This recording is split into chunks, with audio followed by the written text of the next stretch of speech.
ఆత్మ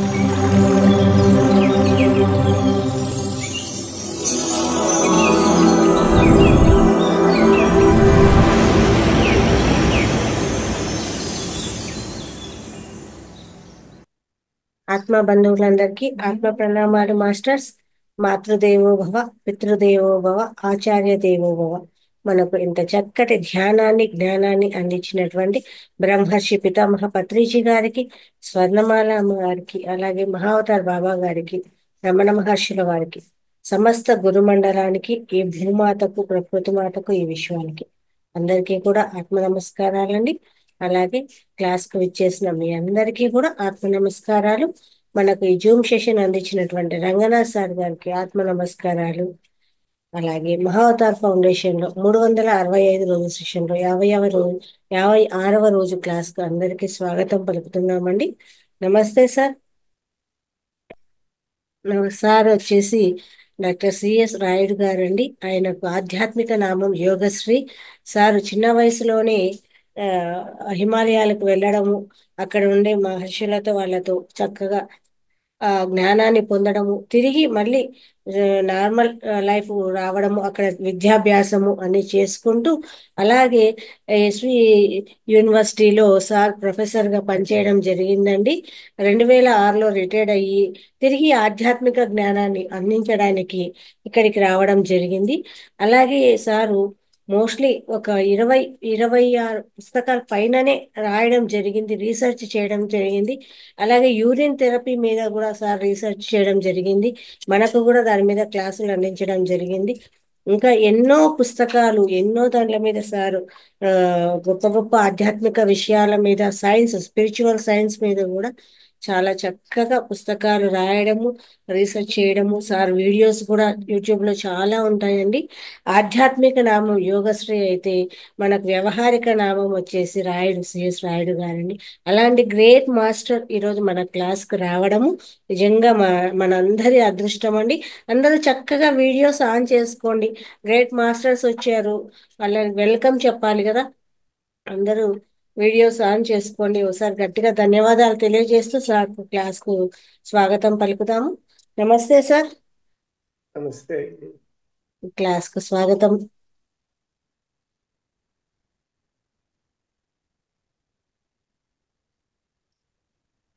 ఈరోజు సార్ చెప్పబోయే టాపిక్ మనకు నిత్య జీవితంలో ధ్యానం యొక్క ఆవశ్యకత, అంటే ఆధ్యాత్మిక ఆవశ్యకత ఎలా ఉంటుంది మనం చేసే నిత్య జీవితంలో అనే దాని మీద సార్ క్లాస్ తీసుకోవడం జరుగుతుందండి. నమస్తే సార్, మీరు క్లాస్ తీసుకోండి సార్.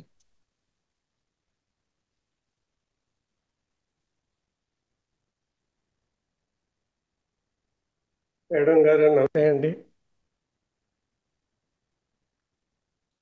వీక్షకులందరికీ కూడా నమస్కారం.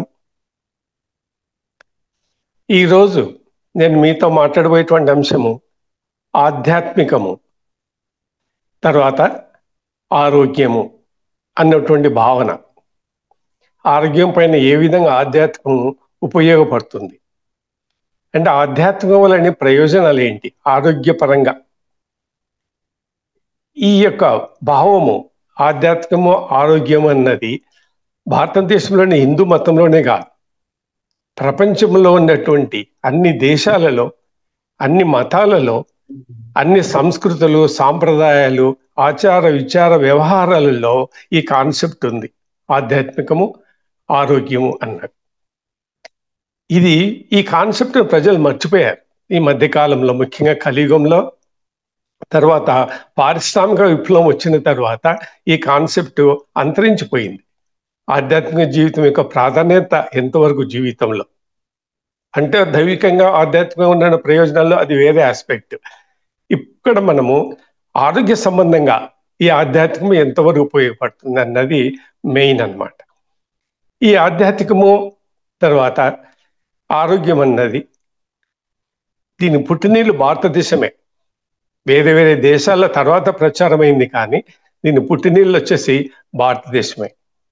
సనాతన హిందూ ధర్మం తర్వాత జీవన విధానంలో ఆరోగ్యం అన్నది ఒక భాగం. దీనిపైన సనాతన ధర్మంలోనే అనేకమైనటువంటి గ్రంథాలు, ఆనాడు ఋషులు, మునులు, దివ్య పురుషులు తర్వాత దివ్య జ్ఞానం కలవాళ్ళు గ్రంథస్థాలు రాసి పెట్టారు. అయిన గ్రంథాలలో ఉన్నాయి, ఆరోగ్య గ్రంథాల్లో ఉన్నాయి. అంతేకాకుండా ఆధ్యాత్మిక సాంప్రదాయంలో నిత్య జీవితంలో ఇది కూడా ఒక యాక్టివిటీ అన్నమాట. ఆధ్యాత్మిక జీవితం అన్నది అంటే ఆధ్యాత్మిక దైవ సంబంధమైనదనే, దైవికమైనది, దైవ సంబంధమైనది, దైవాధీనమైనది అని అర్థం. దైవ సంబంధమైన యాక్టివిటీస్ లేదా జీవన విధానాన్ని పాటించడం అన్నమాట. ఈ గ్రంథంలో ఏమేమి రాయబడి ఉందో ఆ రోజుల్లో ఆరోగ్య సంబంధంగా, ఇవన్నీ ఏ మతానికి కానీ, కులానికి కానీ, దేశానికి కానీ, ప్రాంతానికి కానీ సంబంధించి కావు. ఆ కాలంలో ఎప్పుడో వేల సంవత్సరాల కింద రచించబడినటువంటి ఈ గ్రంథాలు ఏ కాలంలో రచించారో ఆ కాలంలో మతము లేదు, మత గురువులు లేదు, కులాలు లేవు, వ్యవస్థలు లేవు. కాబట్టి ఇందులో ఉండేటువంటి ఈ జ్ఞానం అంతా మానవ జాతి అందరికీ సంబంధించింది. వ్యక్తికి, దేశానికి, ప్రాంతానికి, సెక్స్కు సంబంధం లేదు. ప్రతి జీవికి సంబంధించినటువంటి అంశం ఇది ఆధ్యాత్మికము అన్నది, దైవ సంబంధమైనటువంటి జీవన విధానం. ఈ ఆధ్యాత్మికమైనటువంటి పదమే చాలా బ్రాడ్గా ఉంటుంది. దీని స్కోపు, ఆచరణ, జీవన విధానము, క్యారెక్టరిస్టిక్స్ చాలా విశాలంగా ఉంటాయి. కేవలం ధ్యానమే కాదు, ధ్యానం అనేది అందులో ఆధ్యాత్మిక జీవన విధానంలో ఒక భాగం మాత్రమే. తర్వాత భూత భవిష్యత్ వర్ధమాన కాలాలకి ఉపయోగపడేట్టుగా ఈ జ్ఞానాన్ని అన్ని గ్రంథస్థం చేసి పెట్టారు. ఈ రోజు కూడా గ్రంథాలు సంస్కృతంలో ఉన్నాయి. చాలా వరకు వాటిని నెగ్లెక్ట్ చేశారు. వీటిలో ఎక్కువ గ్రంథాలు పరమశివుడే రూపొందించాడు ఆరోగ్యానికి సంబంధించినంత వరకు. ప్రథమ కర్త, ఫౌండరు పరమశివుడే, ఆరోగ్యానికి, ధ్యానానికి కూడా మూల పురుషుడు పరమశివుడే. ఈ ప్రకారంగా ఈ కాన్సెప్ట్ను ఆధ్యాత్మిక పరంగా, దైవపరంగా మన యాక్టివిటీస్ ఆరోగ్యం పైన ఏ విధంగా ప్రభావం అవుతుంది. ఇంతవరకు మనం చూస్తున్నాం ధ్యానము ఆరోగ్యము, యోగము ఆరోగ్యము, ఆసనాలు ఆరోగ్యము. ఆరోగ్యాన్ని అనేక కోణాల నుంచి, అనేక దృక్పథాల నుంచి మనం ఆలోచన చేస్తున్నాం. కానీ ఆధ్యాత్మికం అన్నట్టు భావన అంతరించిపోయింది. ఈ మధ్యకాలంలో మళ్ళీ ఇది పికప్ అవుతుంది, ఈ మధ్యకాలంలో ప్రచారం అవుతూ ఉంది. అందుకే దీన్ని ఏమంటారంటే న్యూ ఏజ్ టాక్ అంటారు. ఆధ్యాత్మికము అంటే ఇంగ్లీష్లో స్పిరిచువాలిటీ అంటాం. రిలీజన్ కాదు, రిలీజన్ వేరు, స్పిరిచువాలిటీ వేరు. న్యూ ఏజ్ టాక్ అంటాం. అంటే ఆధునిక మోడర్న్ దినాలలో ప్రపంచవ్యాప్తంగా ఇప్పుడు ఈ భావన చాలా అభివృద్ధి అవుతుంది, అందరి నోట ప్రచారమైందనమాట. New age talk of modern days అంటే మెటీరియలిస్టిక్ వరల్డ్ అయిపోయింది, పారిశ్రామిక వ్యవస్థ అయిపోయింది, భౌతికంగా సాధించవలసిన అభివృద్ధి అయిపోయింది, అనారోగ్యాలు వచ్చి పడ్డాయి. ఇప్పుడు అవన్నీ పరిష్కారం చేయడానికి ఆస్కారం లేకుండా వ్యవస్థ తయారైంది. కాబట్టి ఇప్పుడు మళ్ళీ మనము ప్రాచీన వ్యవస్థకి వెళ్తున్నాం. మన ఆధ్యాత్మిక వ్యవస్థ ఎలా ఉండింది ప్రాచీన కాలంలో అంటే వేద నాగరికత కాలంలో. వేద నాగరికత కాలంలో జీవించున్నటువంటి వ్యక్తుల యొక్క జీవన విధానం ఏమిటి, ఎలా ఉండింది, అదే ఆధ్యాత్మిక జీవితం. అటువంటి జీవన విధానము ఈ రోజులో పాటించే వాళ్ళు లేరు. అన్ని ప్రయోజనాలను ఉద్దేశించి ఆరోగ్యం అని అంటుంటామే కానీ ఆ ఆరోగ్యం ఆ సాధనా విధానంలో ఉండదు. ధ్యానము ఆరోగ్యము, యోగము ఆరోగ్యము, పూజలు ఆరోగ్యము, యజ్ఞాలు ఆరోగ్యము, ఏది తీసుకుని అన్ని ఆరోగ్యానికి లింక్ చేశారు. ఆధ్యాత్మికానికి, ఆరోగ్యానికి లేదా ఆ కార్యక్రమాలకు, ధ్యానానికి, భౌతికానికి సంబంధం ఉండదు.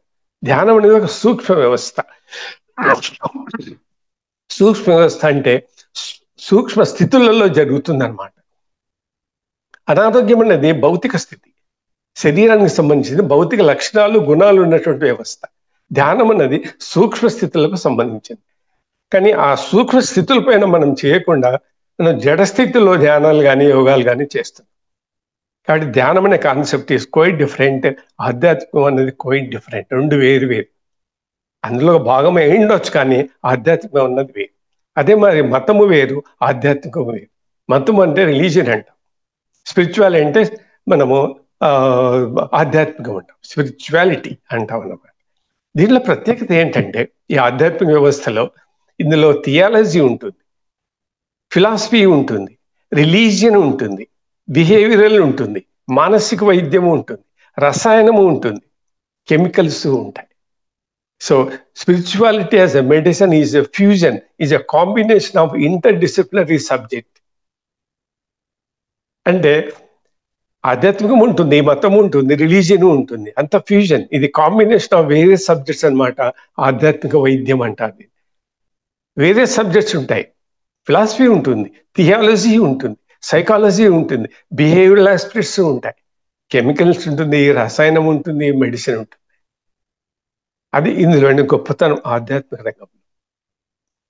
ఏ విధంగా ఆధ్యాత్మికం మనకు ఆరోగ్యం పైన ప్రభావితం అవుతుంది అని మనం ఎవరైనా క్వశ్చన్ వేయచ్చు సాధారణంగా.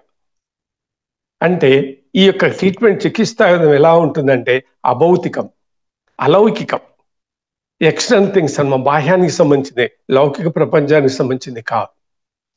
దీన్ని మనం మెటాఫిజికల్ అంటాం, supernatural, paranormal, external and immaterial. భౌతికము పదార్థ సంబంధమైనటువంటి చికిత్సా విధానం కాదు, అభౌతికమైనటువంటి విధం, అలౌకిక శక్తితో ట్రీట్మెంట్ జరిగేటువంటి ఒక వ్యవస్థ.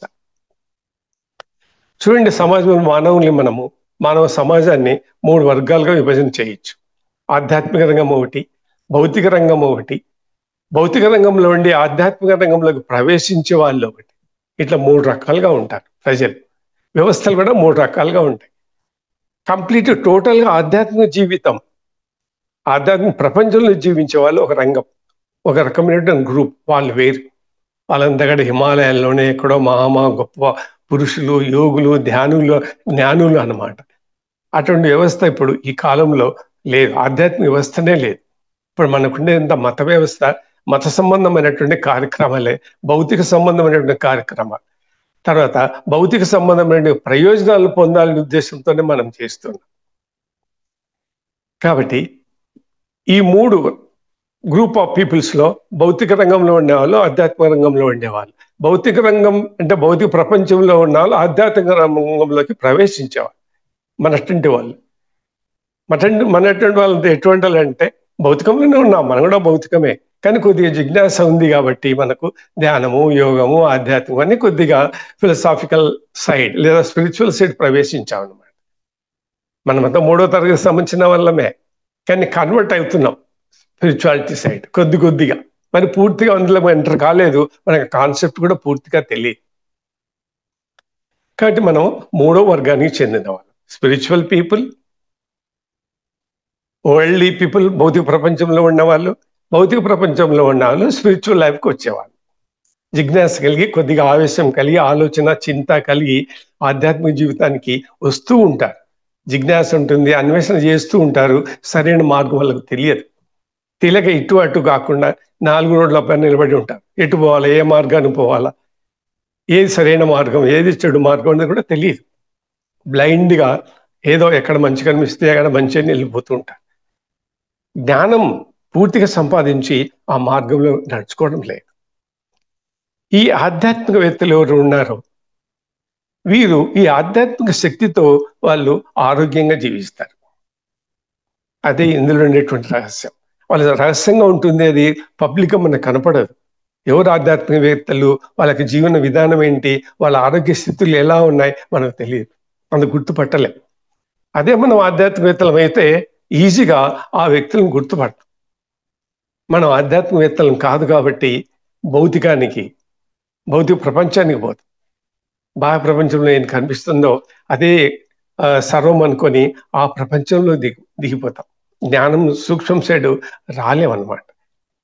ఎవరి ఆధ్యాత్మిక జీవితంలో ఉండి లాంగ్విటీ ఆఫ్ లైఫ్, ఆయుర్దాయం ఎక్కువ ఉండి ఆరోగ్యంగా ఉండి స్పిరిచువల్ పవర్స్ పొందిన వాళ్ళు ఎవరు అంటే పూర్వకాలం ఉండేవాళ్ళు అనమాట. వాళ్ళు వేద నాగరికత కాలంలో ఉండేవారు.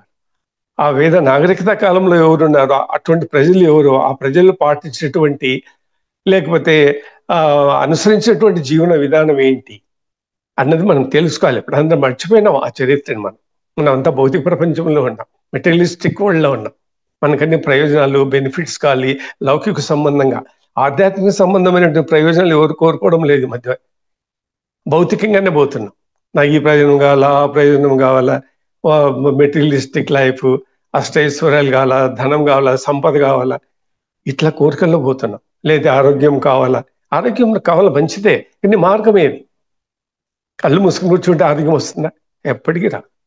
ధ్యానానికి ఆరోగ్యానికి సంబంధం లేదు. ఇది సూక్ష్మ స్థితి, అది భౌతిక స్థితి. ఇది జడ స్థితి, అది చైతన్య స్థితి ధ్యానం. అటు రెండు ఇప్పుడు కుదరవు. భౌతికము సూక్ష్మం రెండు కలవు. మైనస్ మైనస్ ప్లస్ ప్లస్ అన్నట్లు ఆ విధంగా శరీరం నడుస్తూ ఉంటుంది. ఆ సూక్ష్మ రహస్యాలు జ్ఞానాన్ని మనం తెలుసుకొని ముందుకు పోవాలి. కాబట్టి ఇటువంటి జీవితం గడిపిన వాళ్ళు ఎవరంటే మనకి ఎంతో మంది ఉన్నారు. పూర్వకాలం చరిత్రని తీస్తే మనకు తెలుస్తుంది పురాణంలో. అఘోరాలు, నాగసాధులు, అవధూతలు, యోగులు, మహర్షులు, దేవదూతలు వీళ్ళందరూ వందల సంవత్సరాలు జీవించారు. Good health and normal living, spiritual powers and with a longevity of life, no disease, no decay, living the normal living, good health and normal living, and with rich spiritual powers, longevity of life. అందుకంటే ఏం కావాలి? అటువంటి జీవితం life గడిపిన వారు ఇటువంటి యోగులు, మహాత్ములు అన్నమాట. వాళ్ళ యొక్క జీవన విధానం, ఆదర్శం మనం పాటించాలి.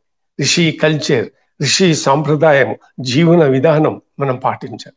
జీవన విధానంలో మార్పు లేకుండా మనకి ఎలాంటి మార్పు ఆరోగ్యంలో రాదు.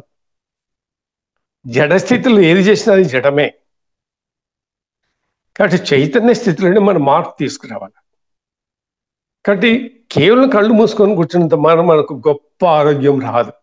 జబ్బులు ఎప్పటికీ పోవు. కొద్దిగా స్వల్పమైన భౌతికమైనటువంటి చిన్న చిన్న విషయాలలో మంచిగా నార్మల్ హెల్త్, గుడ్ హెల్త్లో ఉండొచ్చేమో. కానీ ట్రీట్మెంట్ అంటూ జరగదు. ట్రీట్మెంట్ అన్నది వేరు. ఇప్పుడు ప్రపంచవ్యాప్తంగా ప్రజలు ఏమడుగుతున్నారంటే బీపీ, కిమీ యోగంలో, మీ ధ్యానంలో మందు ఉందా అంటున్నారు. షుగర్కు మందులు ఉన్నాయా, ట్రీట్మెంట్ అవుతుందా అంటున్నారు. తర్వాత క్యాన్సర్కి మందు ఉందా, ఎయిడ్స్కి మందు ఉందా, బాగా అవుతుందా ధ్యానంతో అంటున్నారు. అదే మాది ఆస్తమాకు మందులు ఉన్నాయి ధ్యానంలో అని అడుగుతున్నారు. కాబట్టి మనం ఆన్సర్ చెప్పేట్టుగా ఉండాలి సమాజానికి. కాబట్టి మనం ధ్యానం చేస్తున్నామంటే ప్రజలకు అథారిటేటివ్గా మనము వాళ్ళని సాటిస్ఫై చేయాలి. కాబట్టి కాంటెంపరీ సొసైటీలో సమాజానికి ఏం కావాలో దాని రిక్వైర్మెంట్స్ వరకు మన ఆధ్యాత్మిక వ్యవస్థను సాటిస్ఫై చేయాలి. లేదా ఊహాగానంగా చెప్తే ధ్యానంతో క్యాన్సర్, ధ్యానంతో AIDS, HIV, BP, sugar, obesity ఇవన్నీ పోతాయంటే ఎవరు నమ్మరు. యూ మస్ట్ క్రియా విధానం చెప్పాలి ఎలా అన్నది. ఆ పొజిషన్లో మనం ఉండాలి. అందుకనే మన ధ్యాన వ్యవస్థలో, ఆధ్యాత్మిక వ్యవస్థలో ఈ రోజున లోపం అది. జీవన విధానాన్ని మనం పాటించాలి. ముందు జీవన విధానంలో ఏ మార్పు లేనిది కళ్ళు మూసుకొని కూర్చోవడం జడస్థితి. ఆధ్యాత్మిక జీవితం గడపాలి. ఆ విషయాలు ఇప్పుడు మనము తెలుసుకుంటున్నాం. కాబట్టి ఇటువంటి వాళ్ళు, గొప్ప వాళ్ళందరూ అటువంటి జీవితమే గడిపారు. ప్రపంచ దేశాల అన్ని దేశాలకు భారతదేశము ఆదర్శంగా నిలిచింది. దేని కొరకు? దృఢత్వం, ఆరోగ్యం, తర్వాత ఇమ్యూనిటీ సిస్టమ్, రోగ నిరోధక శక్తికి. ప్రపంచ దేశాలకు పాఠాలు నేర్పించింది భారతదేశమే. చూడండి, 2019లో మనకు కరోనా డిసీజ్ వచ్చింది. ఎక్కువ మరణాలు విదేశాల్లో జరిగినాయి, కానీ భారతదేశంలో మరణాలు తక్కువ. కారణం ఏంటి? భారతదేశంలో ఇమ్యూనిటీ సిస్టమ్ ఎక్కువ, దృఢత్వం ఎక్కువ, బలం ఎక్కువ శరీరానికి. ఎందుకు? ఆ పాతకాలం జీవన విధానంగా కొద్దిగా ఆ వాసనలు మనలో ఉన్నాయి కాబట్టి ఆ మాత్రం స్టామినా మనలో ఉంది. ఇది గ్రాజువల్గా ఇంకా దిగజారిపోతుంది మనం నెగ్లెక్ట్ చేస్తే. కాబట్టి పాతదాన్ని మనం మెయింటైన్ చేసుకుంటూ ఉండాలి, ఇంప్రూవ్ చేసుకోవాలి, దాన్ని పూర్తిగా మర్చిపోకూడదు. కాబట్టి ప్రపంచ దేశాలకు ఆదర్శంగా నిలబడి గుణపాఠం నేర్పించే భారతదేశం కాబట్టి కరోనాలో ప్రతి దేశం, ప్రపంచం అంతా భారతదేశం వైపే చూశారు. ఎక్కువ మరణాలు భారతదేశంలో జరుగుతాయి, ఎందుకంటే పాపులేషన్ ఎక్కువ మన. అయినా కూడా మన మరణాలు తక్కువ. ఎందుకంటే ఇమ్యూనిటీ సిస్టమ్, మన ఆధ్యాత్మిక జీవితము, ఆ వాసనలు, మన పూర్వీకుల వ్యవస్థ ఇంకా మన రక్తంలో ప్రవహిస్తూ ఉంది. మా ఋషుల యొక్క రక్తం మనలో ప్రవహిస్తూ ఉంది. ఆ శక్తి ఇంకా మనలో ఉంది ఈ జనరేషన్ వరకు. క్రమేణా అది కూడా తగ్గిపోవచ్చు, చెప్పలేదు. అందుకని ఇప్పుడు ఈ టాపిక్ను తీసుకోవడం అయింది. అంతరించిపోయింది ఆధ్యాత్మికం అనేటువంటి పదమే లేదు, అంతరించిపోయింది. ఎవరు వాడడంలా. అంత మతము, మత పిచ్చి పడింది, మత ఛాందస్తమే పడిపోయింది. మతాన్ని విస్తరింపు చేయాలనేటువంటి కార్యక్రమాలే ఉన్నాయి, కానీ ఆధ్యాత్మిక జీవితం గడిపే వాళ్ళు లేరు. కానీ మత సంబంధమైనటువంటి కార్యక్రమాలు మనం చేస్తూ ఆధ్యాత్మిక కార్యక్రమాలు చేస్తున్నామని మనం ప్రచారం చేసుకుంటున్నాం. కానీ మతం వేరు, ఆధ్యాత్మం వేరు. ఇది చాలా పెద్ద వేదాంత సబ్జెక్ట్. దానికి 2-3 గంటలు చర్చ పడుతుంది. అయినప్పటికీ మన కాన్సెప్ట్కి, మన టాపిక్ సందర్భంగా స్పిరిచువాలిటీ అంటే ఏమో మీకు మొత్తం చెప్తాను. కాబట్టి సనాతన జీవన విధానంలో ప్రజలు ఆరోగ్యంగా జీవించారు, లాంగిటీ ఉండిందంటే దానికి కారణము స్పిరిచువల్ లైఫ్, హార్డ్ వర్క్. మూడవది ప్రకృతి పైన ఆధారపడటం. ఈ 3 లేవు మనం ఈ మధ్య కాలం. కొద్దిగా పైపైన నామకే వస్తే ఉన్నాయన్నమాట. దీన్ని individualistic life, naturalistic life, spiritualistic life అంట. అటువంటి కాన్సెప్ట్ ఇప్పుడు లేదు. అంత సెల్ఫిష్నెస్ అన్నమాట. తర్వాత మెటీరియలిస్టిక్ సంపదలో ఎక్కువ ఆకర్షణ, డబ్బు సంపాదన, ప్రోగు, చింతన, ఎంతున్నోడంగా సంపాదించాలా అని.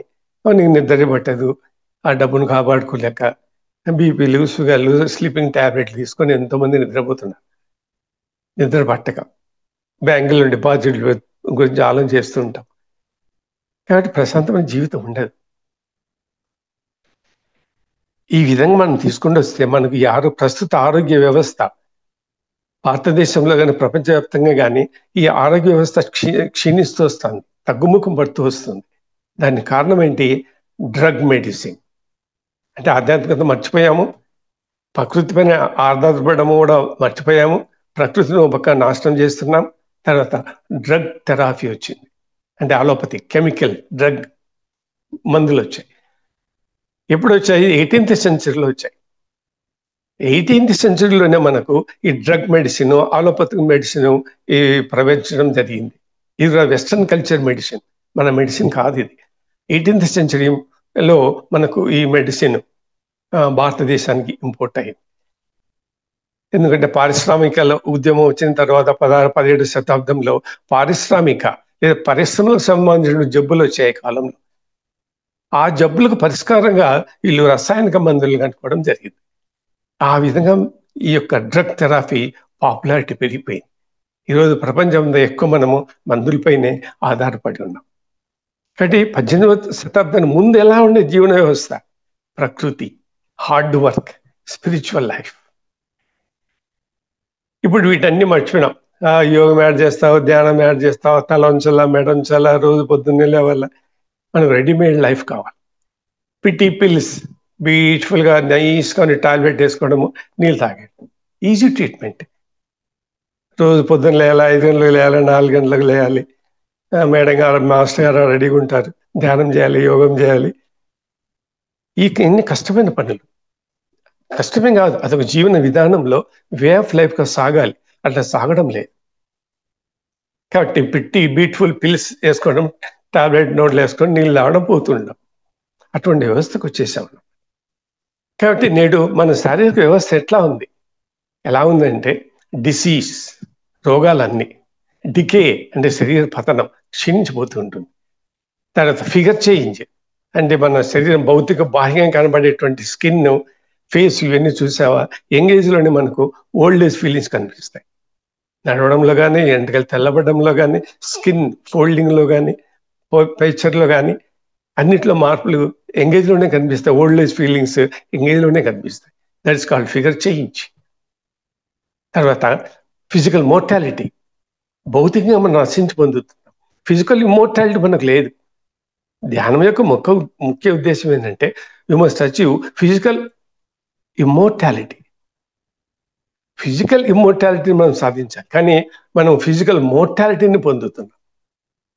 అదే మాదిరి ఇన్యూమరబుల్ డిసీజ్, ఇన్యూమరబుల్ అంటే లెక్కలేని రోగాలు మనకు. 1 కాదు, 2 కాదు. సైన్స్ రికార్డు ప్రకారము మానవ శరీరానికి 5,000 రోగాలు ఉన్నాయి. ఈ 5,000 రోగాల్లో కేవలం 500 జబ్బులకు మాత్రమే మందులు ఉన్నాయి ఆలోపతి మెడిసిన్లో. మిగతా వాడికి మెడిసిన్ లేదు.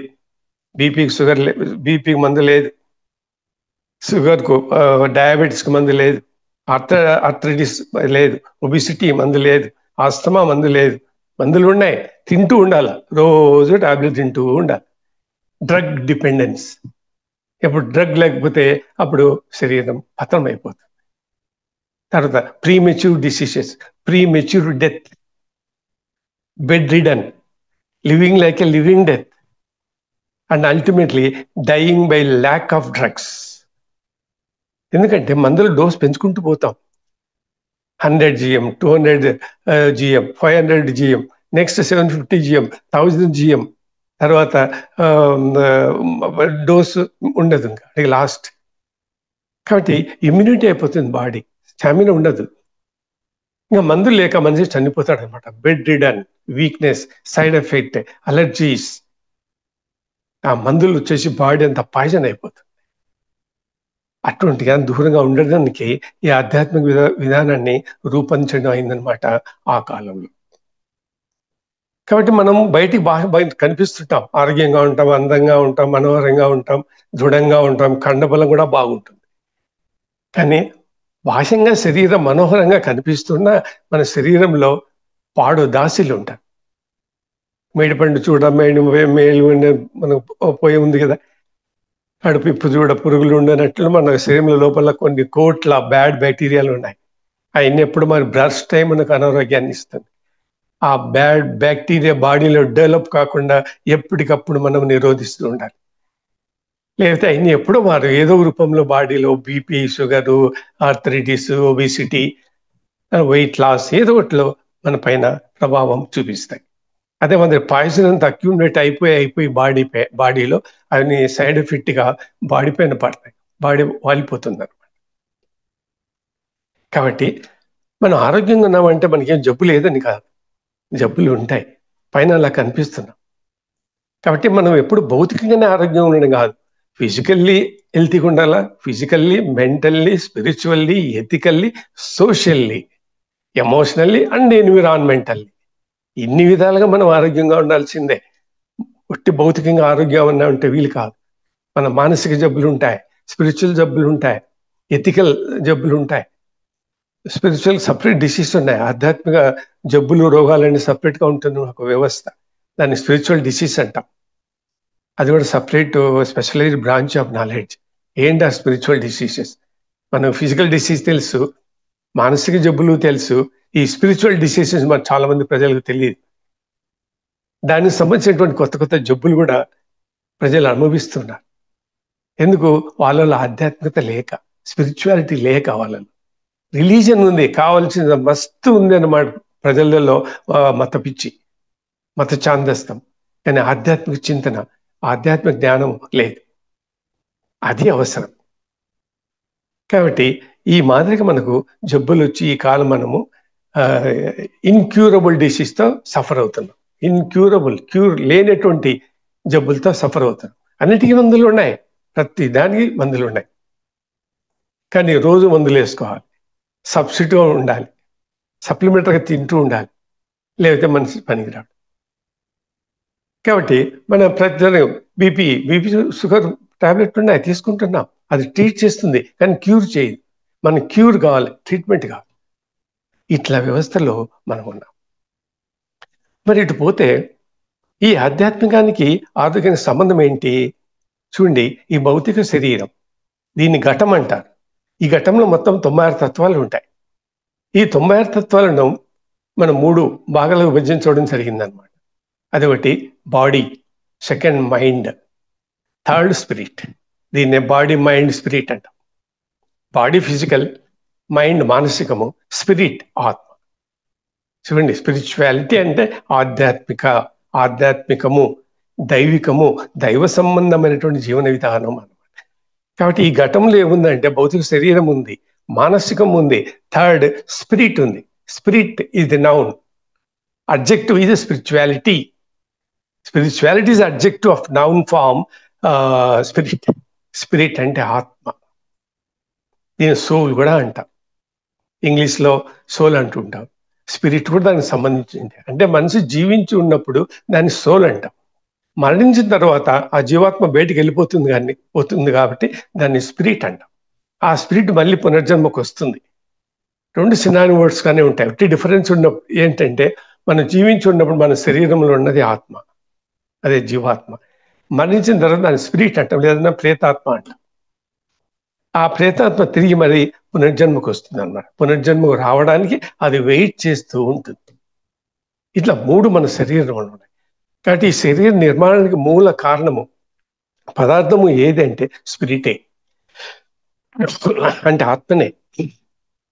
మనం ఆత్మని ఇగ్నోర్ చేశాం, కేవలం మన భౌతిక పైనే పడినాం. కొద్ది వరకు మానసికానికి ఇంపార్టెన్స్ ఇస్తున్నాం.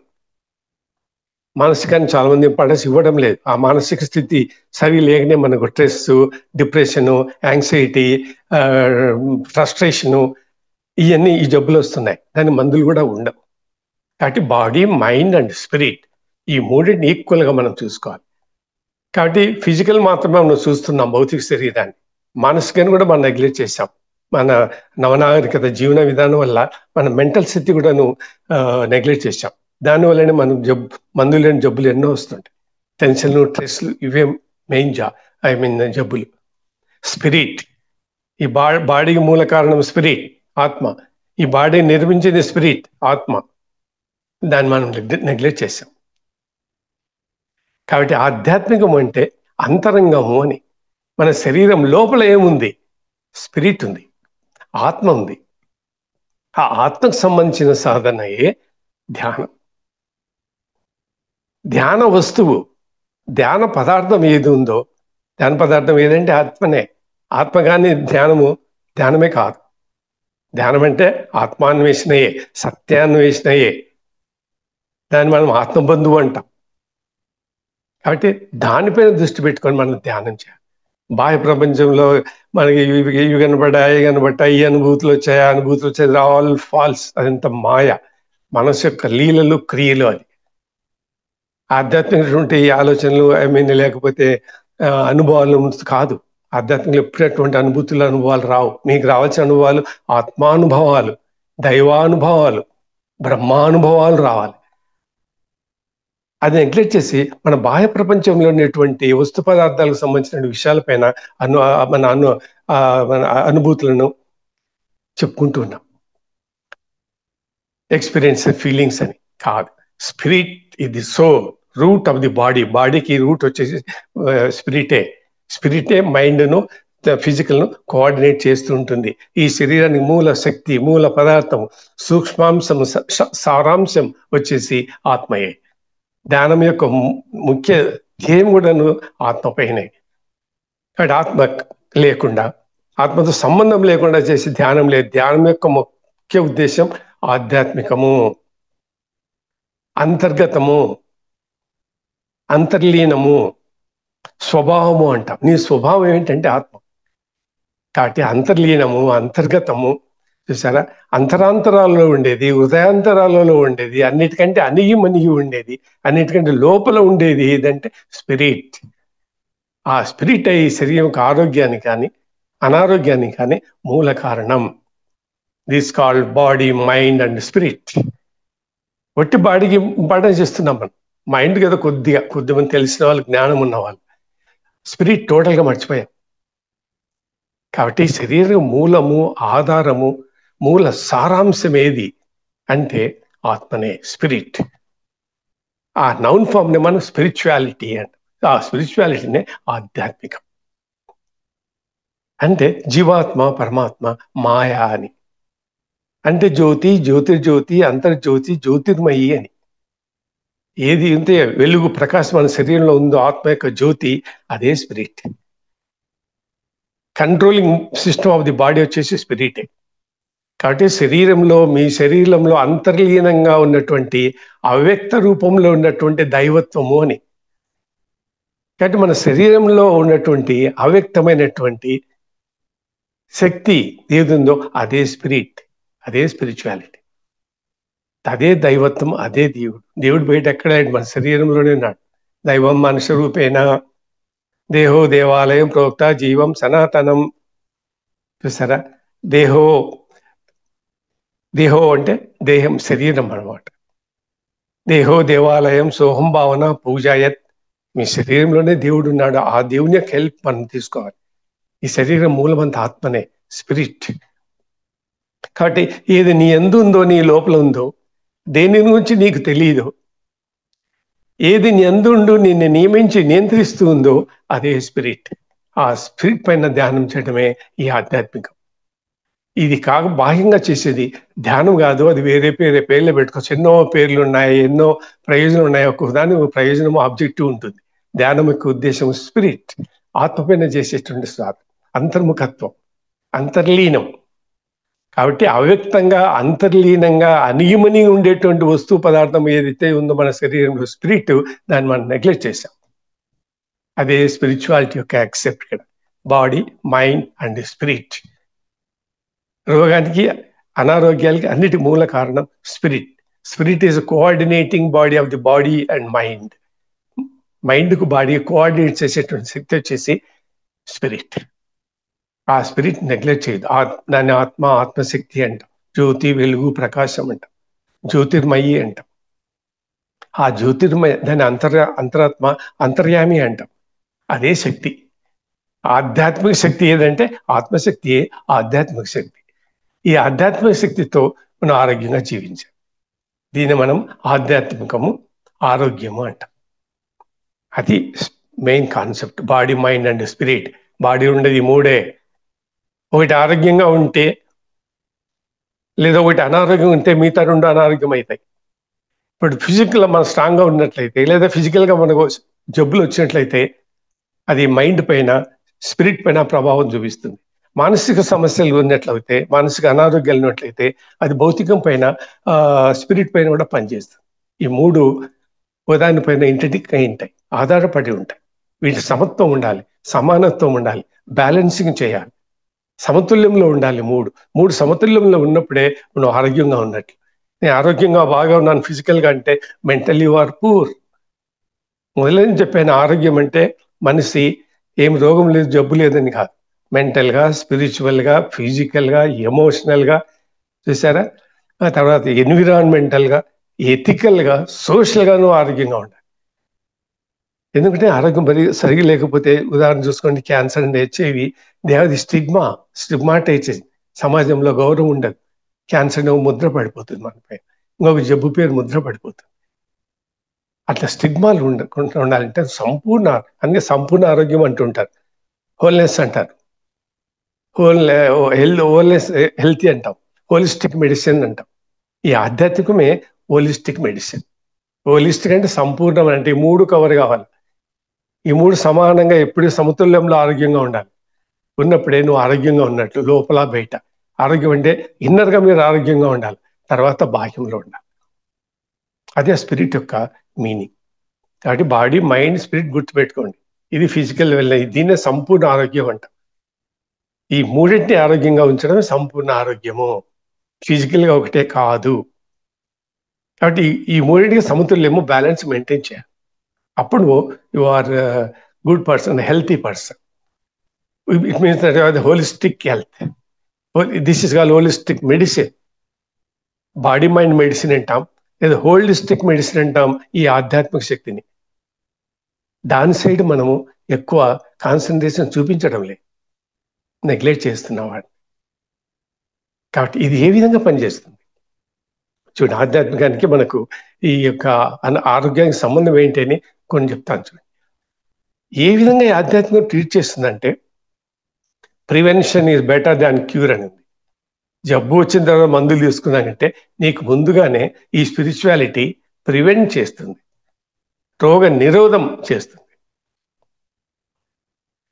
మనకు ఇంగ్లీష్ కూడా సామెత ఉంది, a pound of prevention is better than ఏదో సామెత కూడా ఉందన్నమాట. That prevention is better than cure అన్నది తెలుగులో మీనింగ్ అనమాట. జబ్బు వచ్చిన తర్వాత చికిత్స తీసుకోవడానికంటే ముందుగానే నివారణ చేసుకోవడం మంచిది. అదే ఈ బాడీ, మైండ్, స్పిరిట్ మెడిసిన్. దీన్ని హోలిస్టిక్ మెడిసిన్ అంటాం. తర్వాత ట్రీట్మెంట్. మనకు బయట ఉండేటువంటి మోడర్న్ డ్రగ్ థెరపీలు ఎటువంటి అంటే, ఈ థెరపీలన్నీ ట్రీట్మెంట్కి ఉపయోగపడేటివే.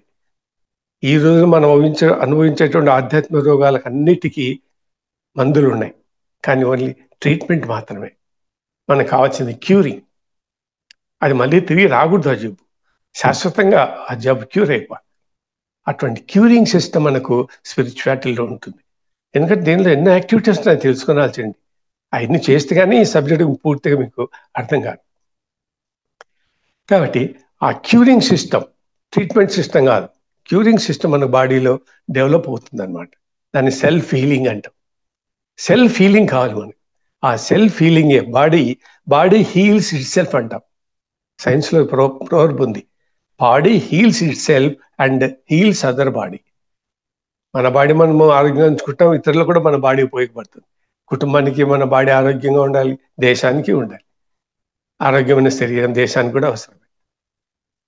కాబట్టి ఆ ట్రీట్మెంట్ క్యూర్ అనేది మనకి ఇందులో దొరుకుతుంది. ఒత్తిళ్ళు ఉండవు, స్ట్రెస్ టెన్షన్స్ ఆధ్యాత్మికవేత్తలకు తక్కువ ఉంటుంది. వాళ్ళు ఎప్పుడు ప్రశాంతంగా ఉంటారు.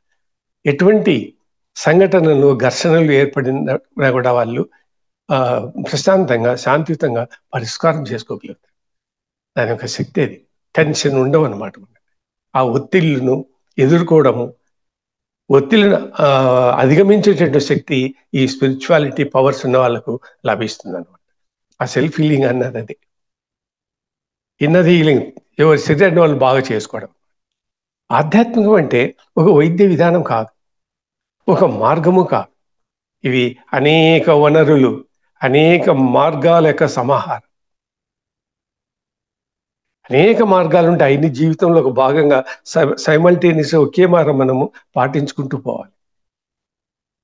ఏ ఒక్కటి కాదు, మందులు తిన్నట్లు, మందు తింటే చాలు అన్నట్లు కాదు. జీవన విధానంలో ఎన్నో యాక్టివిటీ ఉంటాయి.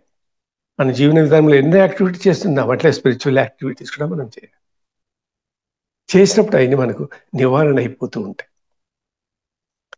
కాబట్టి కర్మ సంబంధించిన జబ్బులు ఉంటాయి, కర్మరోగాలు ఉంటాయి. ఈ కర్మరోగాలకి వైద్యం ఉండదు, చికిత్స ఉండదు, మందులు ఉండవు, అనుభవించి తీరాల్సిందే. పాపకర్మలకు మనకు అనారోగ్యాలు కూడా వస్తాయి. అటువంటి బాధల నుంచి మనం తప్పించుకోవచ్చు అన్నమాట స్పిరిచువల్ లెవెల్లో ఉండే వాళ్ళకి.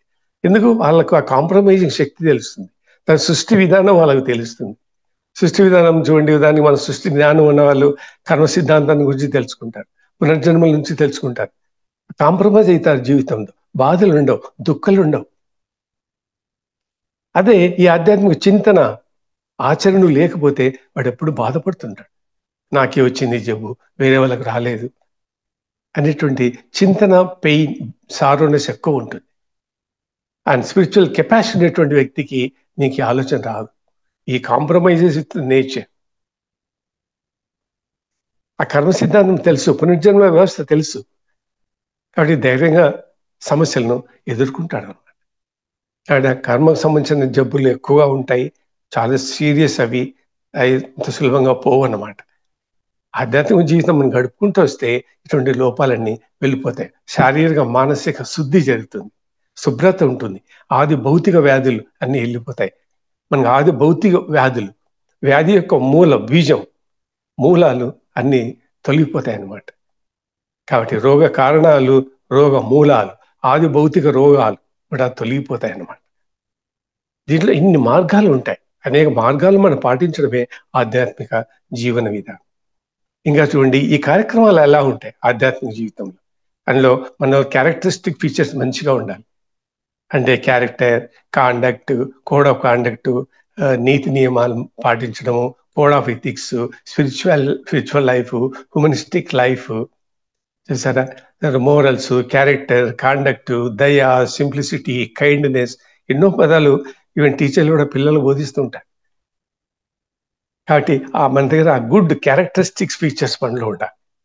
Good character, good conduct, good morals, good ethics, నీతి నియమాలు, నీతి శాస్త్రాలన్నీ పఠించాలి.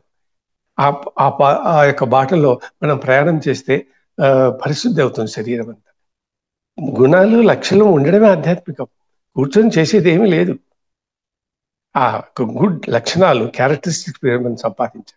దినచర్యలో ప్రతిరోజు మనం చేసేటువంటి కార్యక్రమాల్లో ఆధ్యాత్మిక యాక్టివిటీస్ కూడా ఉంటాయి. పూజ, ధ్యానము, యోగా, మెడిటేషను, చూసారు, యజ్ఞము, మంత్రాల ఉచ్చారణ, దేవాలయాలు పోవడము, తర్వాత తీర్థయాత్రను దర్శించడము, డివోషనల్ మ్యూజిక్ వినడము, డివోషనల్ బుక్స్ చదవడము, ఉపన్యాసాలు వెళ్ళడము, ఉపన్యాసాలు చెప్పడము, డిస్కోర్స్ చెప్పడము, చూసావా, తీర్థయాత్రల దర్శనము, ఇట్లా ఎన్నో కార్యక్రమాలు ఉంటాయి నిత్య జీవితంలో ఆధ్యాత్మిక రంగంలో. ఇవన్నీ మనం పాటిస్తూ ఉన్నాం. కానీ మీరు డీటెయిల్గా దాని గురించి ఇంపాక్ట్ ఎలా ఉంటుంది, ఈ లక్ష్యం లేకపోతే ఈ లక్ష్యం బాడీ శరీరంపై ఎక్కడ పడుతుంది, ఉదాహరణకి నీలో క్యారెక్టర్ లేదు, అది నీ శరీరం పైన ఎక్కడ ప్రభావం చూస్తుంది.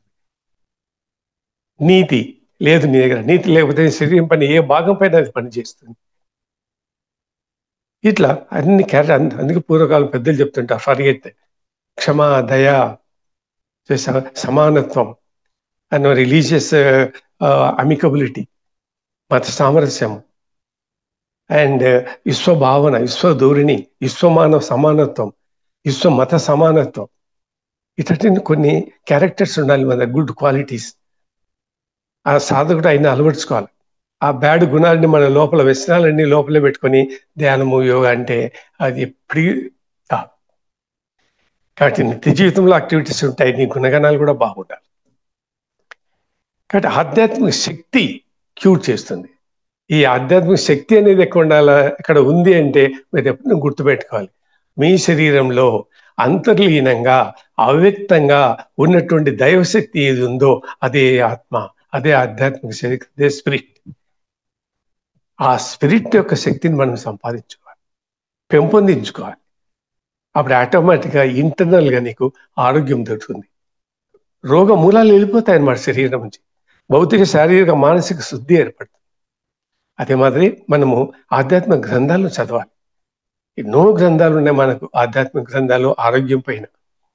వీటిలో కొన్ని మా పరమశివుడు కూడా ఈ గ్రంథాలను రచించాడు. ఉదాహరణకు చూడండి, యూరిన్ థెరపీ ఉంది. యూరిన్ థెరపీ ఒక దైవ చికిత్స, అది పరమశివుడు రూపొందించిన వైద్యం. అది మొట్టమొదటి శిష్యురాలు ఎవరు తెలుసా? పరమశివునికి పార్వతి. ఈ యూరిన్ థెరపీ యొక్క రహస్యం ఫస్ట్ తెలుసుకుంది పార్వతి.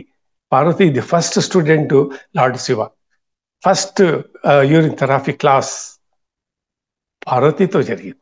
శివుడు పార్వతికి బోధిస్తాడు ఈ శాస్త్రం గురించి. తర్వాత గ్రంథం బయటకు వచ్చింది.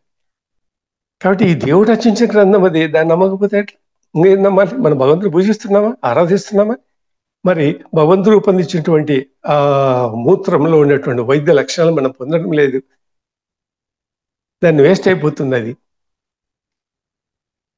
శివాంబ పానే అమృతే అన్నాడు శివుడు. శివాంబ అంటే శివుని యొక్క, అంబు అంటే జలం అన్నమాట. శివుని యొక్క జలమని మూత్రం అంటే.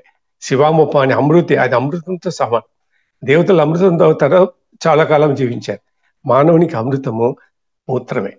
మొరార్జీ దేశాయ్ 100 సంవత్సరాలు బతికాడు మూత్రం తీసుకొని. వాళ్ళ బ్రదర్ క్యాన్సర్ ట్రీట్మెంట్ ఉంటే, టీబీ, మొరార్జీ దేశాయ్ క్యూర్ చేశాడు. అంత పవిత్రమైన గ్రంథం అది. ఆ గ్రంథం దగ్గర పెట్టుకొని మంచి ఆరోగ్యంగా ఉండడానికి ప్రయత్నం చేయండి. డామరతంత్ర శివాంబ కల్ప విధైన పుస్తకం కూడా ఉంది, సాంస్క్రిట్లో ఉంది.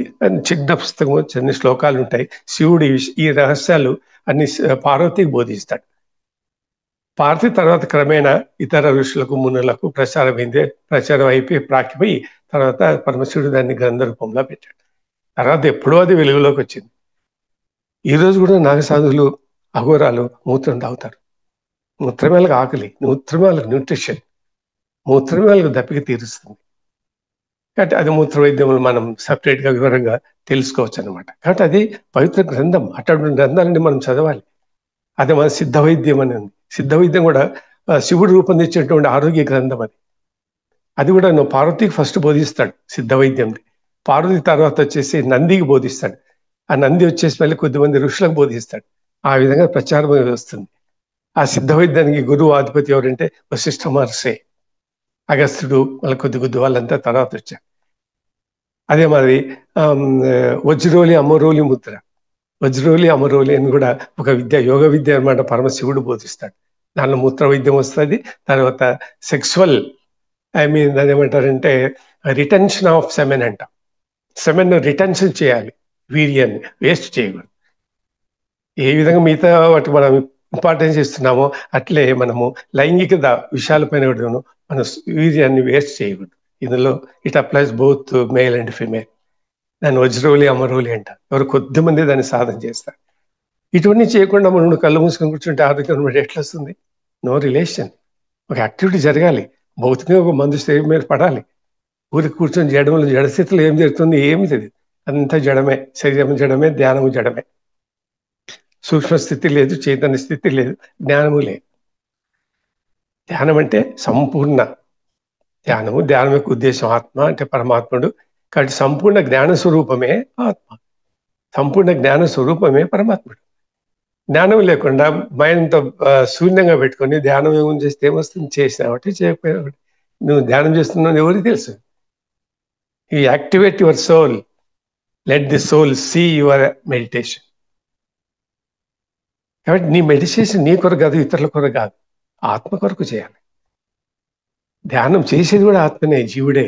మనం అనుకుంటున్నాం ధ్యానం చేస్తున్నాం, మనం చేయడం లేదు, మనం చేయలే. మన శరీరం జడ శరీరం. ధ్యానం చేసేది కూడా జీవుడే, జీవాత్మనే. మనం కాదు, జీవాత్మతో మనం చేయించాలి. మన భౌతిక కనెక్షన్ భౌతికం నుంచి డిస్కనెక్ట్ చేసి ఆత్మకు లింకప్ చేయాలి. మనం అంటుంటాం కాస్మాస్ పవర్ బయట నుంచి మనం బయటకు వస్తున్నాం, యూనివర్సల్ శక్తి మనం ఐక్యం కావాల, లింక్ కావాలండి. Universal power, universal energy, cosmic energy బయట ఎక్కడా లేదు, నీ శరీరంలోనే ఉంది. నీ శరీరంలో ఉన్నటువంటి ఆ శక్తి ఎంత తెలిసినా 1000 సూర్యుల ప్రకాశం ఎంత ఉంటుందో అంత శక్తి నీ యొక్క స్పిరిట్లో ఉంటుంది, నీ ఆత్మలో ఉంటుంది. కావాలంటే శరీరానికి ఎంత కావాలో అంత పని చేస్తూ ఉంటుంది. కాబట్టి you must connect with your ఆత్మ, not connecting with external world. Universal అని, కాస్మిక్ ఎనర్జీ అని, మన విశ్వంతో కనెక్ట్ కావాలని. విశ్వంలో ఏముంది, శూన్యం ఉంది. శరీరంలో పెట్టుకొని ఎనర్జీ పవర్ బయట ఎక్కడ ఉంటుంది, శూన్యంలో. మొత్తం విశ్వం అంతా ఆత్మ యొక్క శక్తితోనే ప్రకాశం అవుతా ఉంది. మన శరీరం కూడా ఆత్మక శక్తితోనే ప్రకాశం అవుతుంది, వెలుగుతూ ఉంది, దీనికి ఆట బొమ్మలుగా ఆడుతూ ఉంది. ఆ జీవాత్మ శరీరం నుంచి బయటకు పోతే నువ్వు పీనుగ శరీరం.